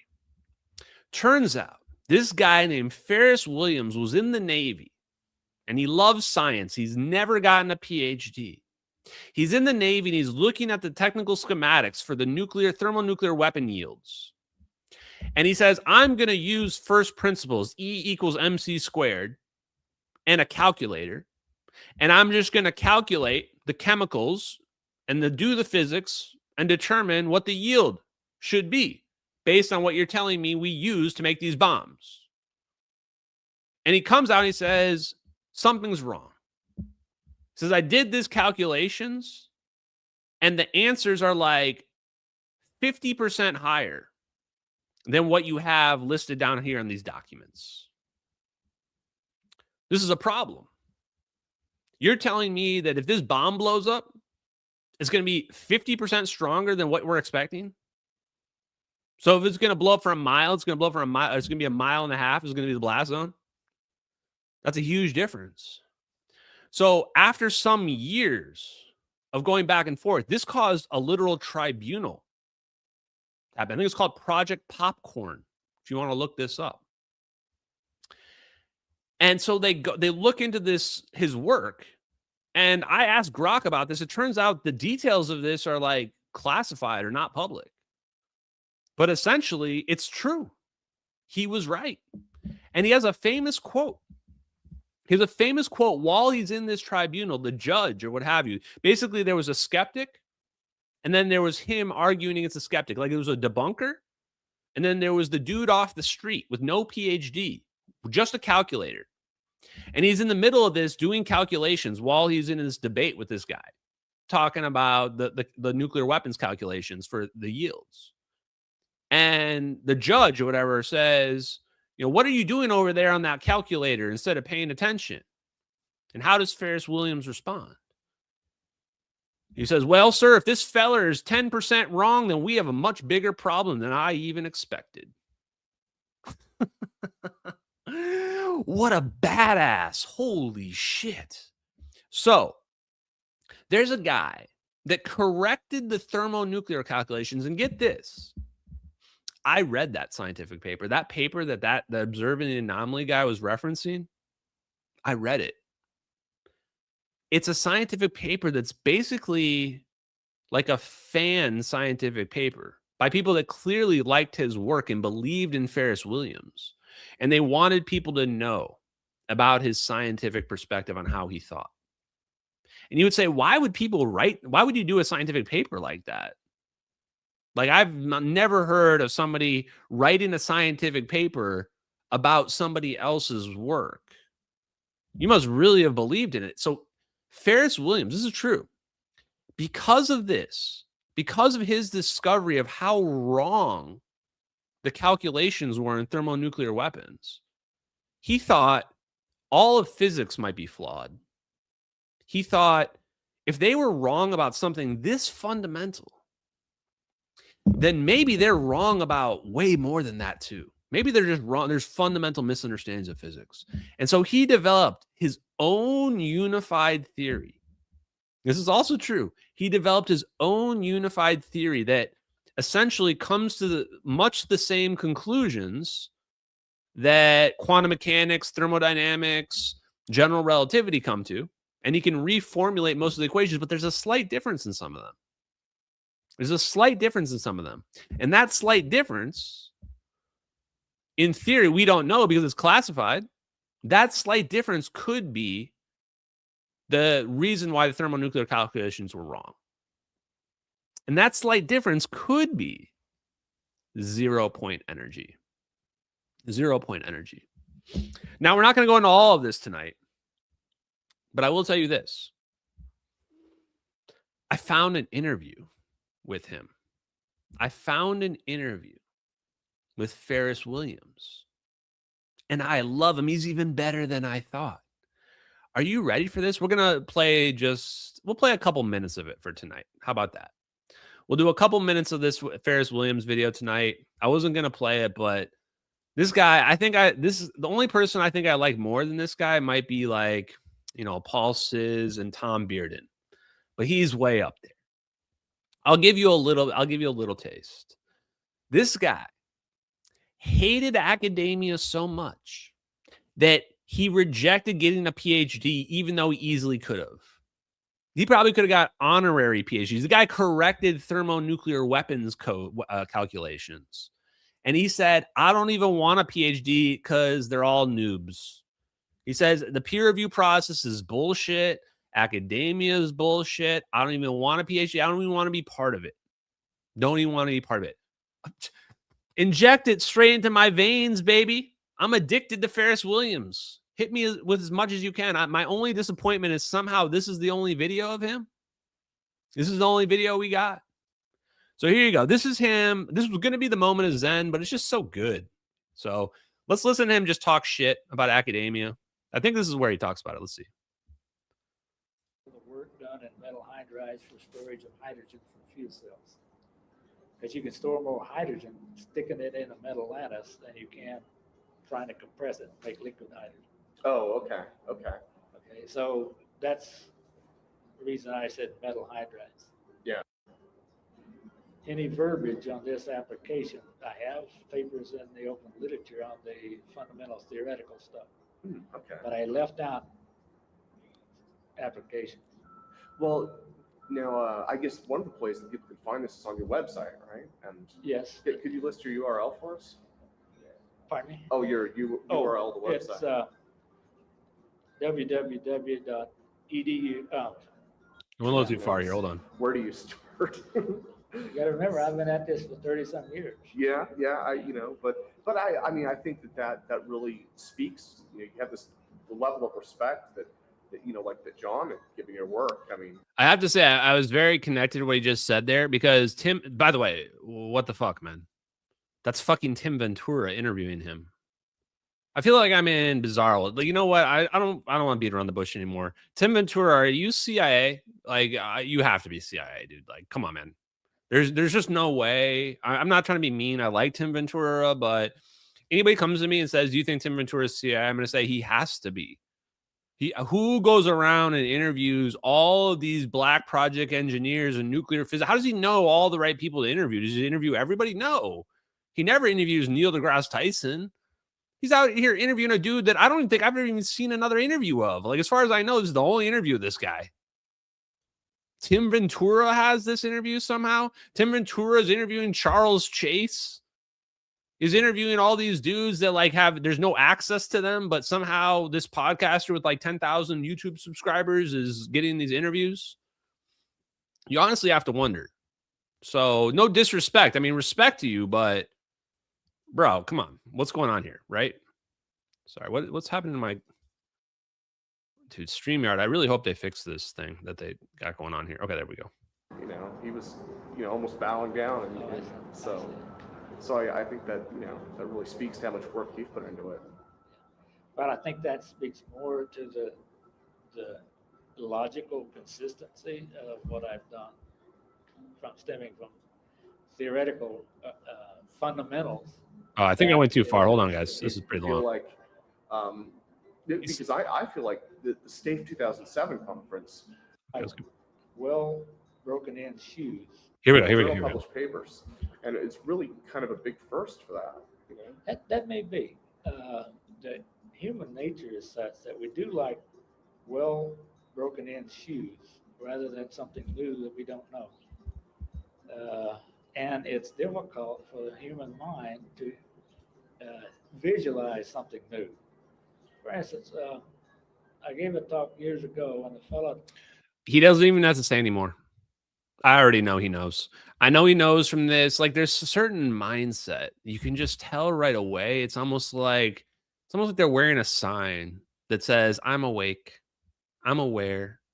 When they come on, they're like, there's a human nature that they really like to wear old shoes. And what he's saying there is he's saying, we like what we're comfortable with. We're comfortable with Einstein's general relativity. We're not comfortable with the idea of the ether. We're not comfortable with the idea of non-locality, teleportation. We're not comfortable with the idea of unlimited energy. We're not comfortable with all these ideas. And this is what holds physics back. The difference between me and Pharis Williams and some of these other guys is I have no filter. These guys he's a Southern gentleman. He's a Southern gentleman from the Ozarks. True story. He's actually from the Ozarks. He's a Southern gentleman, and he doesn't want to be rude to people. Me, I don't give a shit. I don't care at all. Where's my damn fusion reactor? Get it to me. Chop, chop. I don't care if you're a DEI hire. I don't care if you are the biggest NASCAR fan in the world. Get me my fusion reactor now, pronto. That's all I want. Are we in communication right here? Okay? I don't care if I have to be nice or mean to you. People are posting in Danny Jones's comments. Like, Ashton Forbes is a huge douchebag, but he's got his evidence on MH370 is unparalleled. And I'm like, exactly. I don't care if I got to be the biggest douchebag in the world. I don't care what I got to reveal. If we got to reveal the ether, Harry Potter, goo, I don't care if we got to reveal that, you know, people are time travelers, whatever. Just give me the damn fusion reactor and the warp drive so I can get the hell off this planet. Some of y'all can come with me, but we're getting off. We're going to go find the next nearest super Earth that doesn't have, like, you know, Kamala Harris running it. And we're just going to get off here. And then everybody will be happy. Y'all can have this dirt-ass planet. Peace out. By the way, I'm going to let this man finish. He has a warp drive. I'm going to show you in a second. Spoiler alert. Came up afterwards and said, I've got to give you an article I wrote. Not for its technical content, but for its soapbox at the front.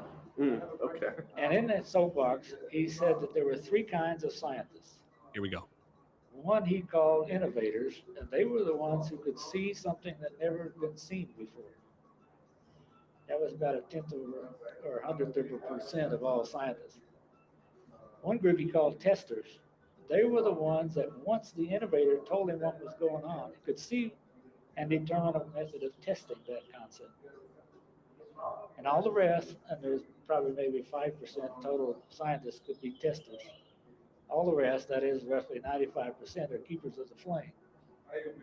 They could say what they had heard before, but they couldn't see anything new, and they couldn't devise a way of testing something new. Because they work for the government, right? Perhaps. Perhaps. No, I probably shouldn't. I mean, boom, dude. Boom. And also weird. Listen to what Tim Ventura says right here at the end. Listen to this. He makes a joke about the government. It's a way of testing something new. Because they work for the government, right? Perhaps. Perhaps. No, I probably shouldn't say that too loud at this conference. I understand the source of that because I Probably shouldn't say that too loud at this conference. Is that what, the staff conference? I think he asked me if I was going to this last year. I can say I'm probably going to it now. Now that I know you got people like this hanging around at it and it's full of government spooks, that's exactly where I want to be. That's exactly, if you can get interviews like this, that wisdom that Pharis Williams just dropped right there. Oh, instant spirit goat. I got a new ancestral spirit goat, chat. Just like that. He's on the Mount Rushmore with Paul Sizz and Friedwart Winterberg. He just laid it out. He just said the most base thing I've heard a physicist say. He said 0.01% of people are the innovators. Almost nobody are the innovators. The tiniest fraction. The 5% are the testers. They are the adopters. They are the ones that take what the innovators do. They can see what the innovators did, and they can understand it. The other 95% just do whatever is given to them. They have no capability to see what the innovators did. They just can't wrap their brain around it. They can't even understand it to even exist or be possible. That is the exact way of the world. And you know what's beautiful about it? Is that you can tell right away from the percentages that it's a nonpartisan issue. It's not a 50-50 situation. When it's 95% of the people that are asleep, that's a nonpartisan issue. That means that's something that is really human nature. It's fundamental in all of us. The way where the woke right people, the moment I started calling them out because they're obsessed with Israel, everything's an Israel conspiracy. They all just, boom, start attacking me and saying, oh, you think magical orbs teleported the plane. And you're like, see, turns out you were part of the 95%. You were just pretending to be part of the 5%. That's the difference, right? And to be clear, the 5% and the 0.1%, those are not the people that think everything is a conspiracy. They're the ones that are smart enough to navigate between the lines. Not an easy process to do. So Pharis Williams, just from that interview and the way he conducts himself and carries himself, I can tell right there, this is a respected scientist. And again, in another part of this interview, which I will most likely clip or show later on, he straight up says, I could add a PhD. I didn't want to get one. And you know what his rationale was? This is just amazing. I love that interview. We're probably going to have to watch it on Monday. He says, when you're in the Navy, you can think however you want. He said, when I was in the Navy doing science, I could do whatever I wanted to do. He says, when you're in academia, you have to do the research they want you to do. He says, I couldn't even get an academic job because the university said, well, this is the test that I want you to go do. He didn't even have a say if he was going to get one of those jobs. And he says the problem with that mindset is this doesn't lead to innovation. This leads to a situation where you are stuck inside of a box. And he perfectly explains the problem with academia is that everybody's stuck inside of a box. Everybody's being told exactly what they have to research. In a situation like that, you're never going to figure out the ether because everybody's already discounted the ether as being possible. And if you're not reanalyzing your preconceived assumptions and notions, then you're likely going to fall down a path where you don't get to the right answer. The same way with MH370, where at the beginning of this live stream, the pilot's like, yeah, it could have been a fire. This all makes sense. But no, it could have been some orbs. And you're like, well, those orb videos literally explain the fire. Right? You're like, hey, the thermonuclear weapon yields are 2.5 times when we tested out the Castle, I think it was the Castle Bravo bomb. Maybe I'm wrong. We tested out the bomb, our thermonuclear bomb. It was 2.5 times higher than normal. Like, oh, should we maybe look at the physics and figure out why that happened? Nah, let's just say there was a mistake. Lithium did it, right? This is the problem. We don't put the pieces together in the right ways. Okay, a couple more things for tonight. Going back to the weapons. Other countries need to be on notice. We are not playing around. I mean, you heard at the beginning of this live stream the types of weapons the United States might be capable, potentially has right now. And Russia has been talking smack. They're not allowed to use the N-word. You'll see they're very careful about using the N-word. That's our word. That's our word. But they've been claiming that this hypersonic, the Oreshnik, I don't know, some silly Russian name, that this hypersonic is unbeatable. Well, guess what, chat? Guess what, Russia? Pay close attention. Pew! Teleports behind you. Nothing personal, kid. We've got something a little more advanced than your hypersonics, which is quite literally teleportation. But go ahead. This missile. Razzle dazzle us, Russia. What can you do? Show us about your archaic 1960s technology, please. This is the Oreshnik missile, a state-of-the-art weapon system launched from a massive 12x12 truck platform. It has been meticulously engineered with multiple stages, enabling it to reach orbit in a few minutes. But what sets it apart from all the rest? Well, this missile can hit hypersonic speed. Once it reaches this altitude, it transitions into a steep dive, accelerating to hypersonic speeds. During its descent, the missile's fairing opens to unveil 6 highly sophisticated warheads. Each warhead is equipped with miniature thrusters at its base. These thrusters enable the warheads to maneuver dynamically, even as they fall under the influence of gravity. It can change directions, making it almost impossible for the Patriot missile to hit its target, all in the video ahead. Okay, bro. Okay. No disrespect, Rush. I mean, it's pretty cool technology and all, but remember MH370. China too, man. China too. Talking about you got weapons that we can't stop, bro. A plane was there, flying around happily. Normal stuff was going on, fires and things like that. And then, poof, it wasn't there no more. So, cool. You want to shoot a missile at us? I hope you want that missile to land back on the Kremlin. I hope you want that missile to come back to home base. Because that's where it's going to end up. You say it can go hypersonic speeds? Oh, well, that's cute. Our stuff can go the speed of light. In fact, the speed of light's not even a barrier. That's a trivial barrier for us. Before I go on, I need to go back and talk about something which I totally forgot. I wanted to show you guys. I have something kind of exciting here for you. Where is it here? Oh, man. I got so many links. Is it this one? Ah, yeah. One more teaser real quick. Going back for just 1 second. to Pharis Williams. This is that scientific paper that I was just discussing. I have to hide it for a second because I want to play a little game. What were some of those names that I was just mentioning to you guys? I said Franklin Mead.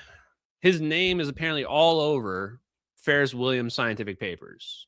And that some people decided they were going to write a scientific paper about Pharis Williams' scientific unification theory. Let's see who wrote that paper. And by the way, I told you I read maybe all of this, most of this. Memorial and Thoughts of a Man with Great Ideas. James O'Shanahan. Oh, sorry. This is of Pharis Williams. James O'Shanahan, Los Alamos National Laboratory. Warren Main's Sandia National Laboratory. So that's 2 national laboratories. So 2, presumably, I'm guessing, really important but unknown scientists that work at national laboratories are co-authoring this. Okay, great. Who else? David Mathis, CEO and co-founder of Spacelines, and Paul Murad. There he is. What? Will you look at that there? What do we got there then? Oh, will you look at that? We got a little Paul Murad on there. What?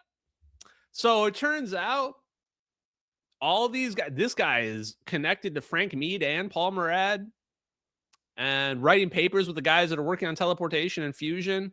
And he just happened to correct the nuclear weapons code or nuclear weapons yields calculations.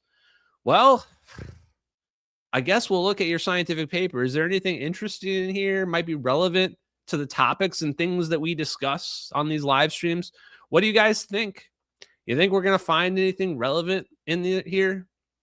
He talks about the laws of thermodynamics and how he reimagines them. They're basically the same. But what is this down here? What do we got down here? Well, let's just keep going. Oh, what's this? What? Uh-oh. What do I see there? Compact reactor. Well, would you look at that? A compact reactor. In another paper titled Compact Reactor, Pharis takes us to Fatland, where fat photons from fat laser form the source of ignition of a deuterium process that produces helium as the resultant byproduct. No radiation, no shielding. In Pharis's paper, the linkage between the dynamic theory and the compact reactor are explained. Weyls' gauge principle of 1929 has been used to establish Weyls' quantum principle that requires the Weyl scale factor should be unity. It has been known that the WQP requires the following. Quantum mechanics must be used to determine the system states.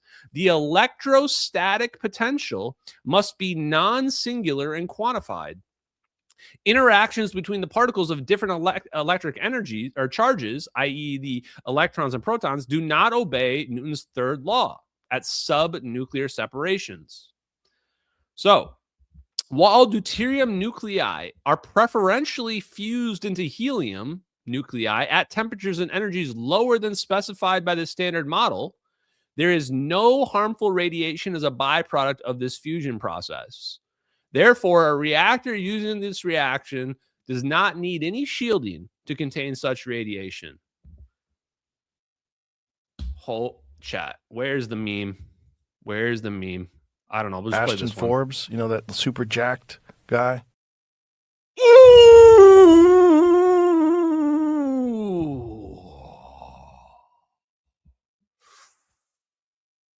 Let's effing go, baby. For those of you who do not speak nerdese, geekanese, this right here is talking about aneutronic fusion using helium-3. How do I know that? Because that's the byproduct. The byproduct is charged helium-4 particles from an aneutronic fusion reaction. And the craziest part is he's not even speaking in the terminology that we are talking about. But that is what he is talking about, no doubt, no question. He's talking about aneutronic fusion, and there's only 3 aneutronic fusion fuels. There's only 3. And what else does he say right here in this paragraph? He says, they can fuse at energies lower than specified by the standard model. You know, we might have a term for that. I think that term is called cold fusion. Actually, the term for that is cold fusion, because fusion can happen at temperatures that are lower than what the standard model predicts, because it's more than just temperature that's going on. It's pressure that's also a factor. He goes on to show how clean fusion designs enable compact reactors, which are highly useful for power in space. Pharis offers a novel way of using spin aligned for deuterium molecules to create compact fusion reactor design. Such a compact reactor has many applications, including power for vehicle propulsion system, portable power for explorers and settlers on Mars, or as a neighborhood power plant. I told you all you were getting some science today. Y'all getting some science injected into your veins. The energy released from each reaction, an absence of shielding, makes the deuterium plus deuterium to helium reactor very compact when compared to other reactors, both fission and fusion types. Moreover, the potential energy output per reactor weight and absence of harmful radiation makes the DDH reactor an ideal candidate for space power. I mean, are you kidding me? He's talking about high beta concept. Do you know how we know he's talking about high beta concept? You need a high beta concept for a compact fusion reactor. That's the whole point. Remember when they did the math, they said, oh, if we do a tokamak, it's got to be giant. That's why they're making the ITER. It's like a 10-story building. It's huge. Meanwhile, Charles Chase is like, nah, we're just going to put it on the back of a pickup. You're like, on the back of a pickup? That's really small in comparison. So this guy is accurately predicting compact fusion reactors and aneutronic fusion way before the public is even understand what's going on. In fact, he was talking about it so long ago, we didn't even have the terminology yet. He's not even saying the words aneutronic fusion. He's just calling it clean fusion because that's what they used to call it. So another big lesson for you, especially if you're new to this, is that they've changed the names of this stuff so much that it's, unless you're like a historian of physics like we are, you don't even know. Like cold fusion went to low energy nuclear reactions and all these other terms that they have for it now. Plasmoids, EVOs, those became field reverse configuration.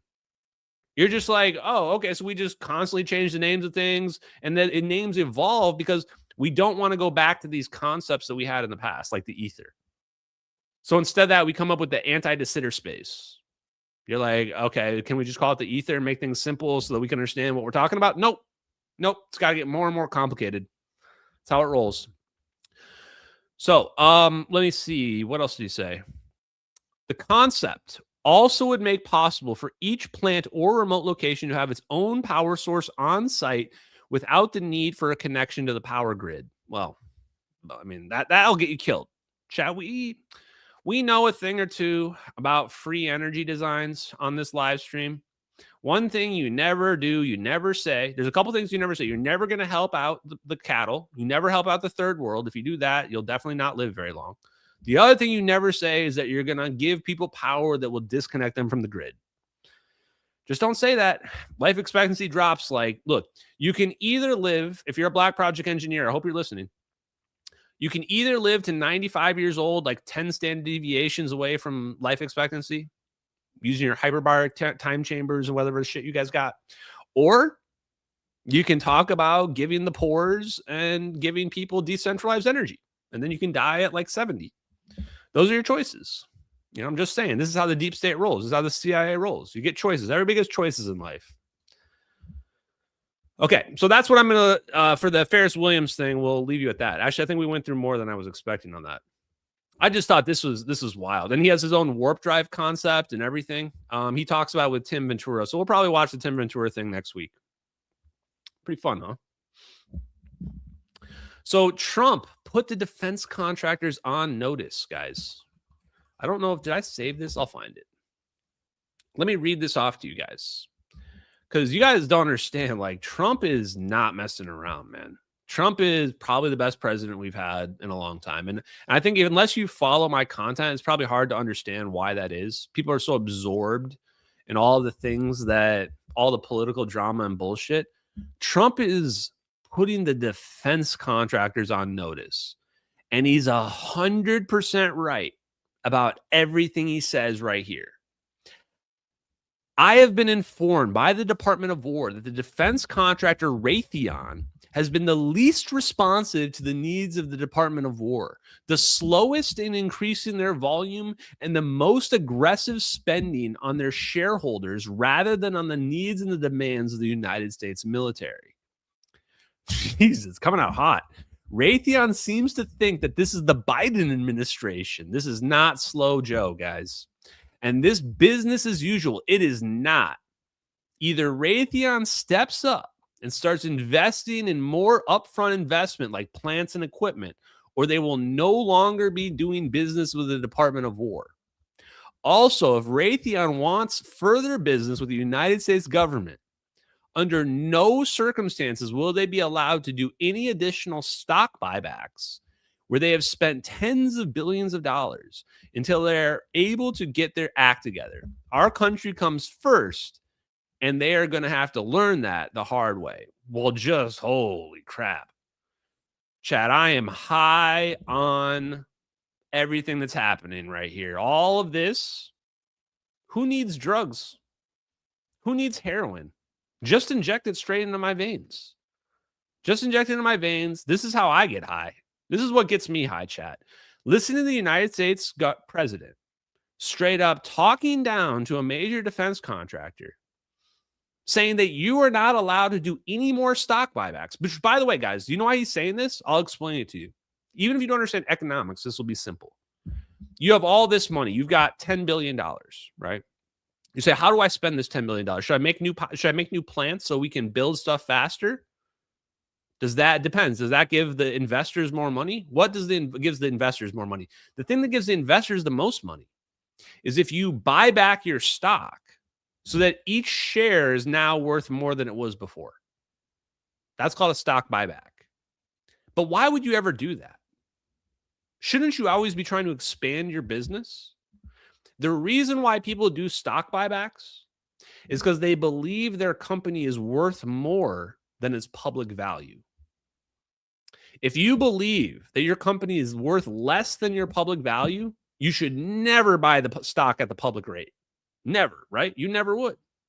If the public thinks my company is worth $100 per share, but it's only worth $10 per share, because I have seen the books and I know what it's worth, I would never do a stock buyback. But if you know your company's actually got $1 trillion hiding in the back in technology, but on paper, you're only worth $1 billion, of course you would do a stock buyback. Of course you would.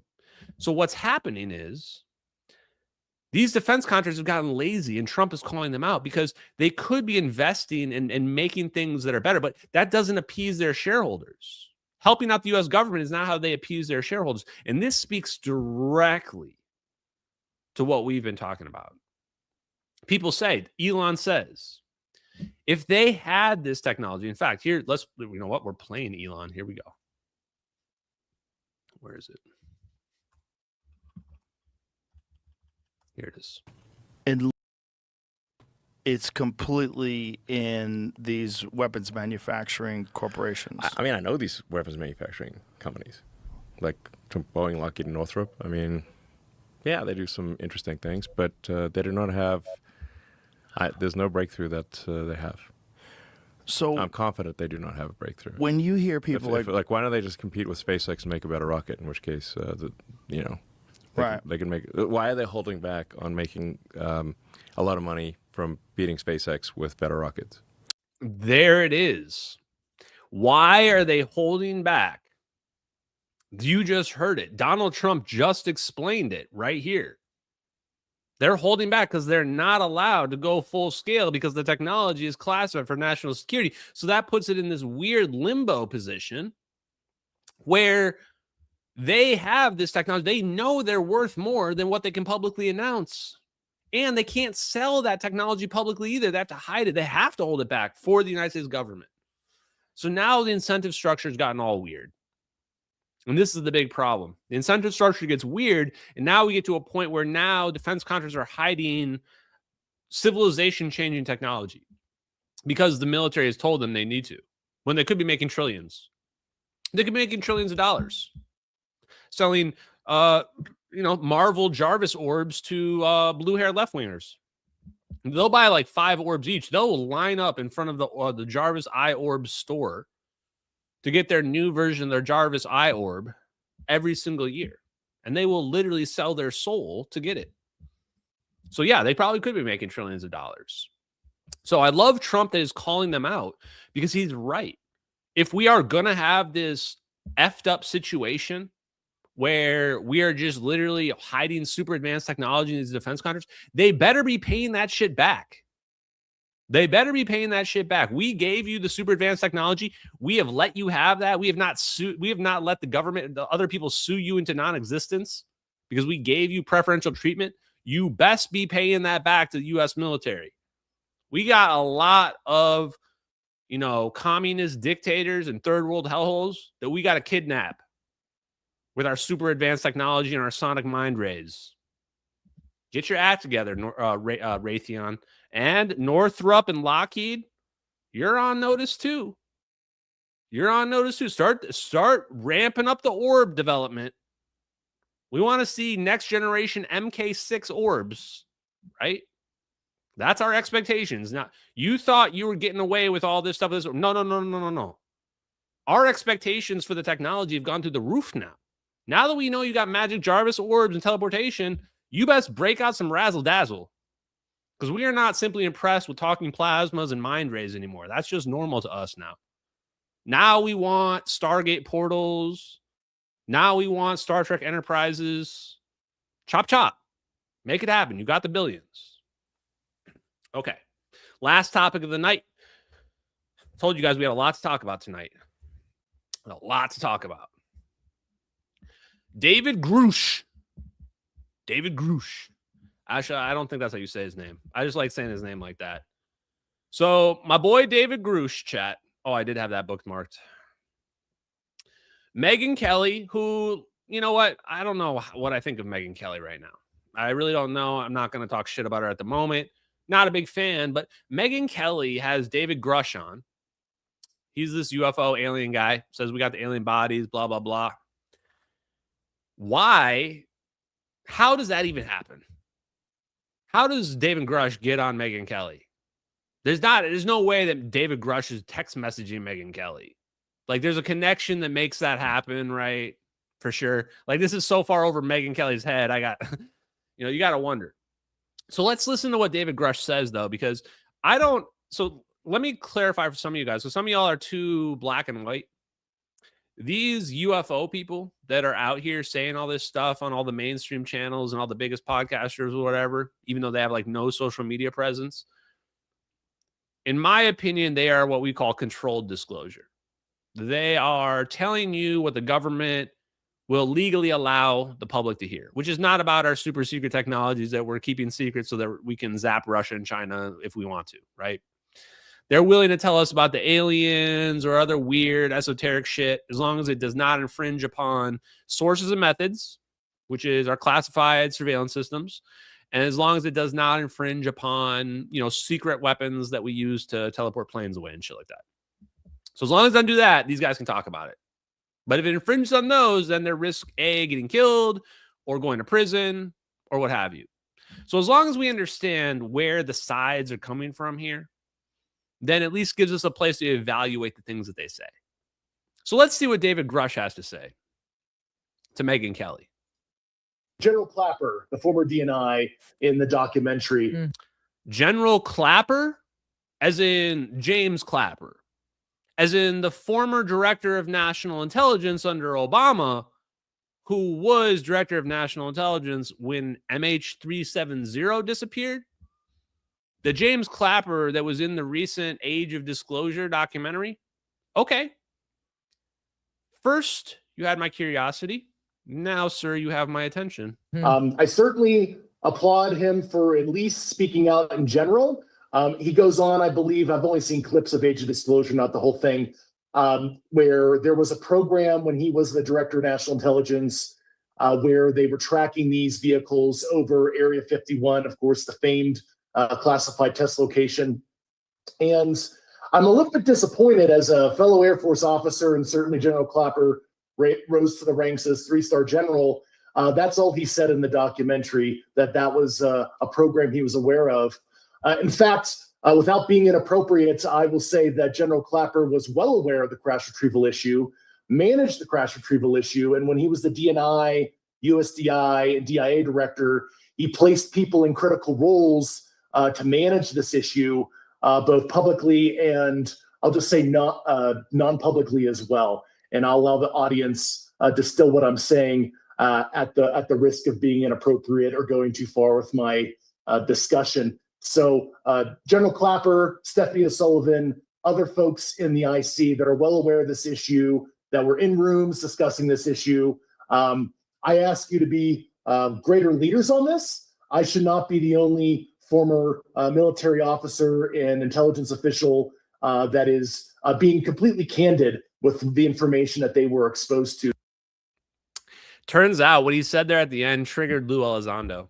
Lou Elizondo got upset because he didn't get enough attention because David Grusch said, I'm the only intelligence officer that's been talking about this publicly.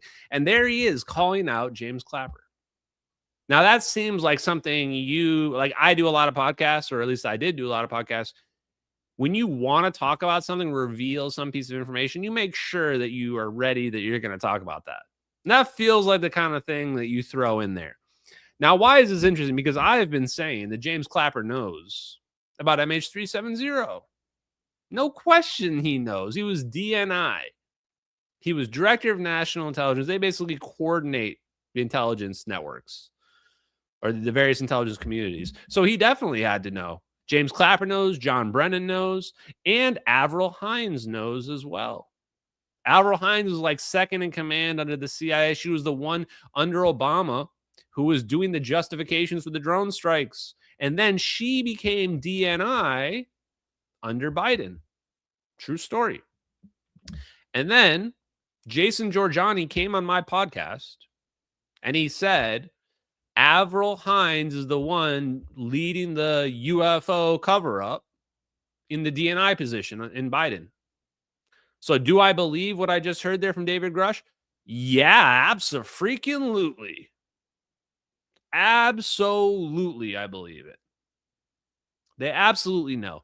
The only thing where I differ when it comes to these guys is, and this is just my opinion, I've never spoken to David Grusch. They avoid me like the plague because I'm doing all the things they're not allowed to do. But if they want to change their mind and talk to me, I'm always here. Always here. They aren't allowed. They want to blame everything on aliens. In fact, I think some of them don't realize the level of technology that we actually have. Some of them do know. Some of them know that we've reverse engineered this or we've figured this technology out and that we have some of this technology. They talk about the zero-point energy technology, etc. But some of them, I think, have no idea. Some of them, I think, they see a screen and they see an orb flying around on the screen. And in their minds, that's aliens. In their minds, humans can't do that. The same way where in politics, we can look at a video. Two sides can look at a video and come to completely different interpretations of it. That's what I think is going on here. And because of this, you have a mix of people that kind of know that we have some technology and a mix of people that are like, no, this must be alien technology. No one can know that.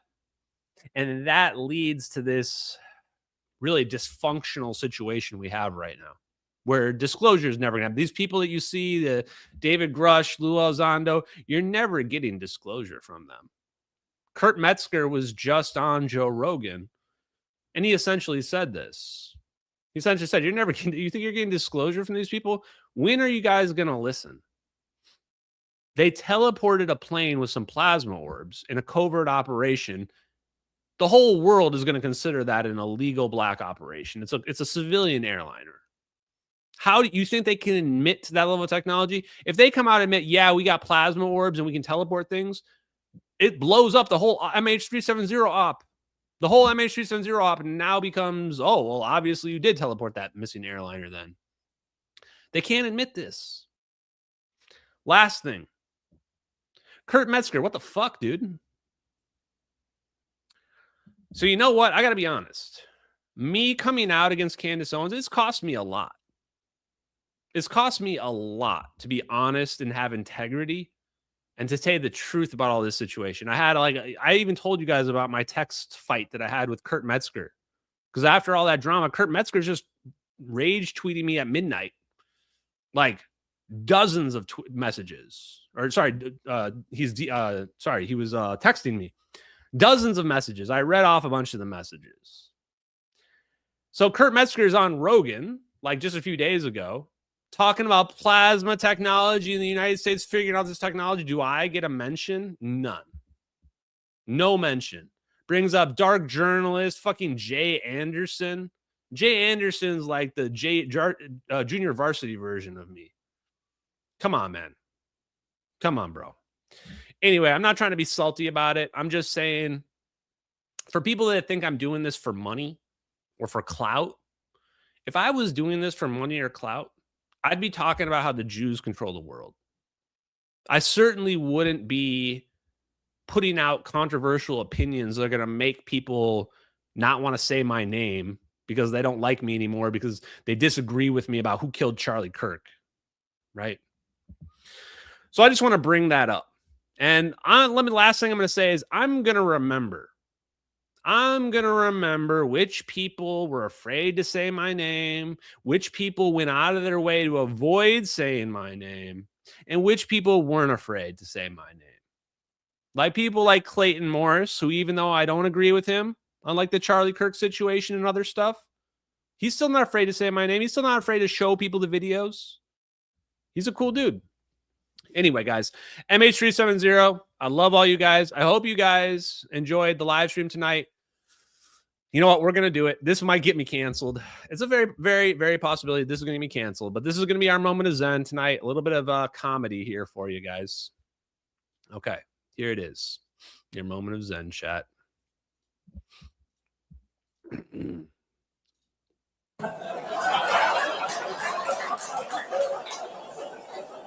Wait for it. Just at the last minute, the doctor's like, this baby's going to cause you a lot of problems. I'm like, oh my God, is it Down syndrome? Is it autism? I'm like, pretty close.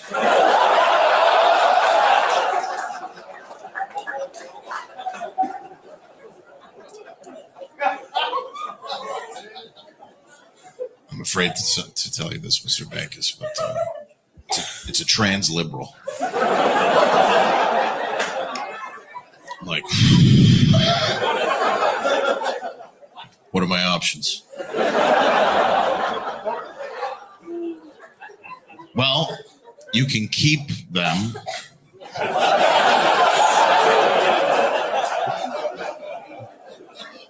And then when they're about 18 or 19, they'll self-abort.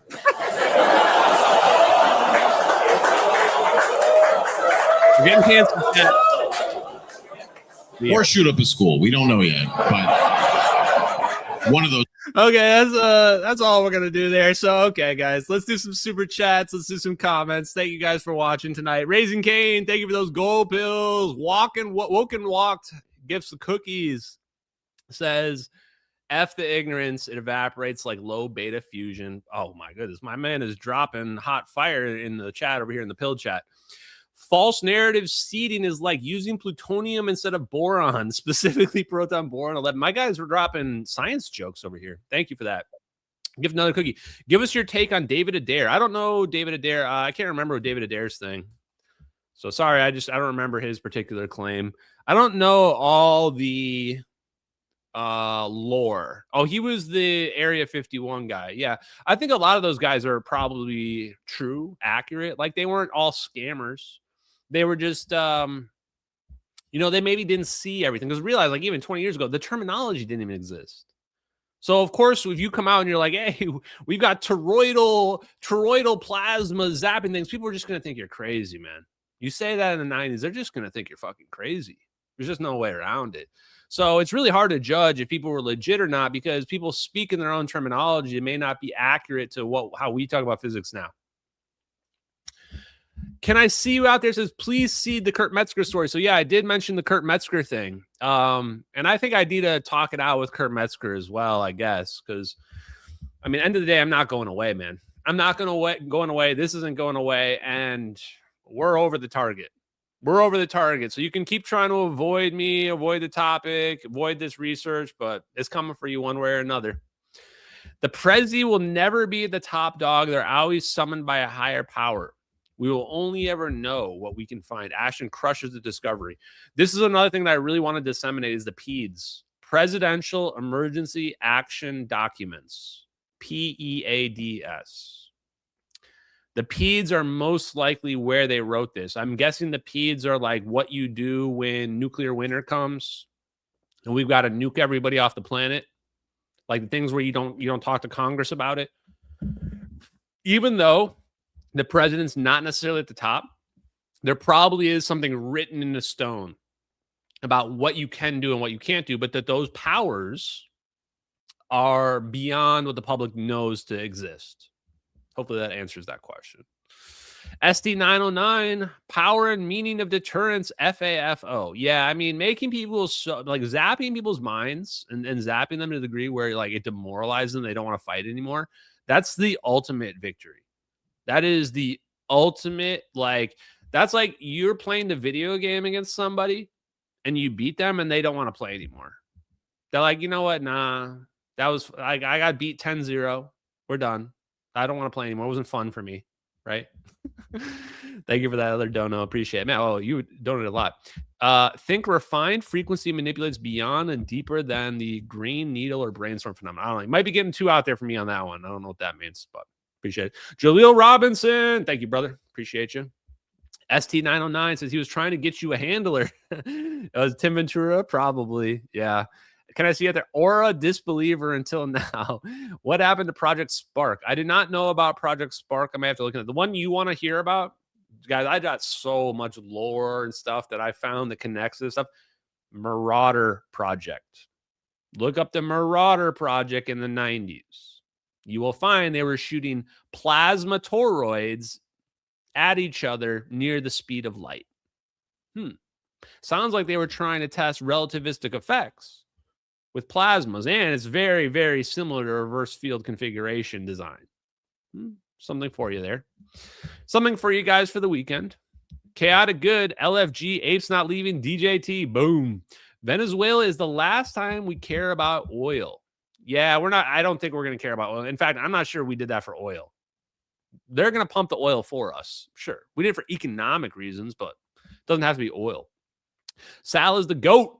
Yeah, Sal is the GOAT. Thank you very much. The Nintendork, shout outs to Fourth Orb. Keep on keeping on, my man. Will do. Thank you very much. Appreciate you, sir. Brown Ashton. Boom. Brown Ashton tonight. Oh, Dino Complisier says Stranger Days. Ashton, bro, is feeling it. And right, how many donos we got today? Right over since you saw them 2 videos, Conformity Gate, MH270, Aliens is real. Haha. Astro Booty. Go and kick their asses. Thank you very much, man. Appreciate that donation. Mick Leonard, great show. Never dull. Appreciate you, Mick. Zapparoo, fantastic stream. Zapparoo, you're awesome as well. You guys feel like you guys just gave these donos, so I can't stop. Timothy Foster, thank you for all your donos, man. You're over the target. Ashton, carry on. Ashton Forbes and ambassadors. Yes. Not just me, you guys as well. I mean, I'm seeing you guys all over social media, and I'm seeing things expand as well. I'm seeing you guys tagging me in a lot of the content we're reviewing here. You guys are honestly the real heroes. So don't rule yourself out when it comes to kudos. Dino Complisier, Blockheed Martin, Zapparoo, Triple Zen Evening. Yes. And Dino Complisier. Ashformity Gate is real. Human Beaming. And the last one, Third Eye Tribe.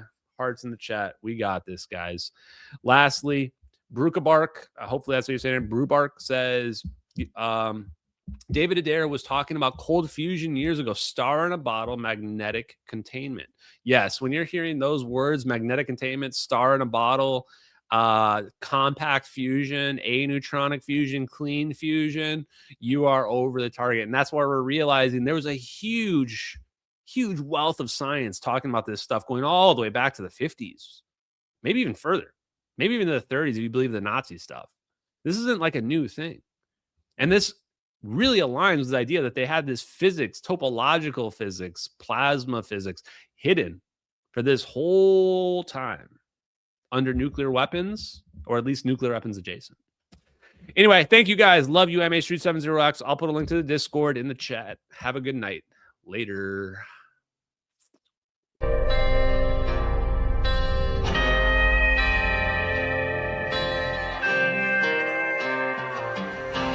Out in the fields where the skies are wide, talking about a journey through the cosmic ride. Einstein and Thorne, they set the stage for a trip through time across the space age. Wormholes connect distant points in space, traversable paths to a far-off place. No black holes pull, no crushing weight, just a cosmic tunnel to a distant gate. Talking wormholes, stargates, negative energy, travel through the cosmos, it's our destiny. MH370, where did it go? Bowling 777 through a wormhole flow. We're talking wormholes, stargates, negative energy, travel through the cosmos, it's our destiny. MH370, where did it go? Bowling 777 through a wormhole flow.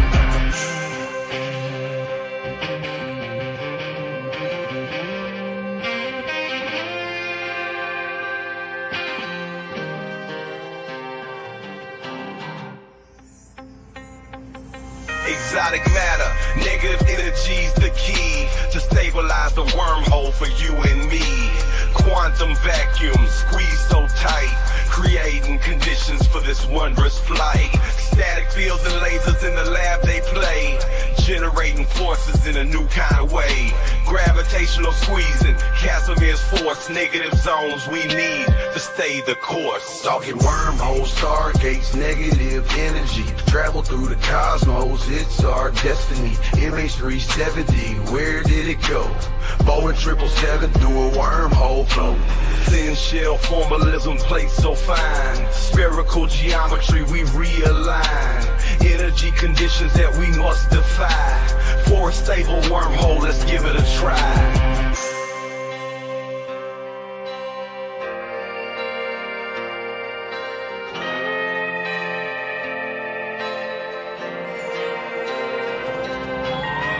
Coulomb forces balancing the plate, creating the throat, open the gates, from Earth to the stars in a single bound. A shortcut through space profound. Engineers and dreamers hold the key to future worlds and what we could be.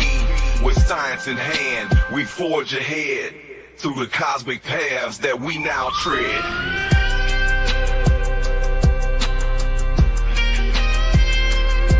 We're talking wormholes, stargates, negative energy, travel through the cosmos, it's our destiny.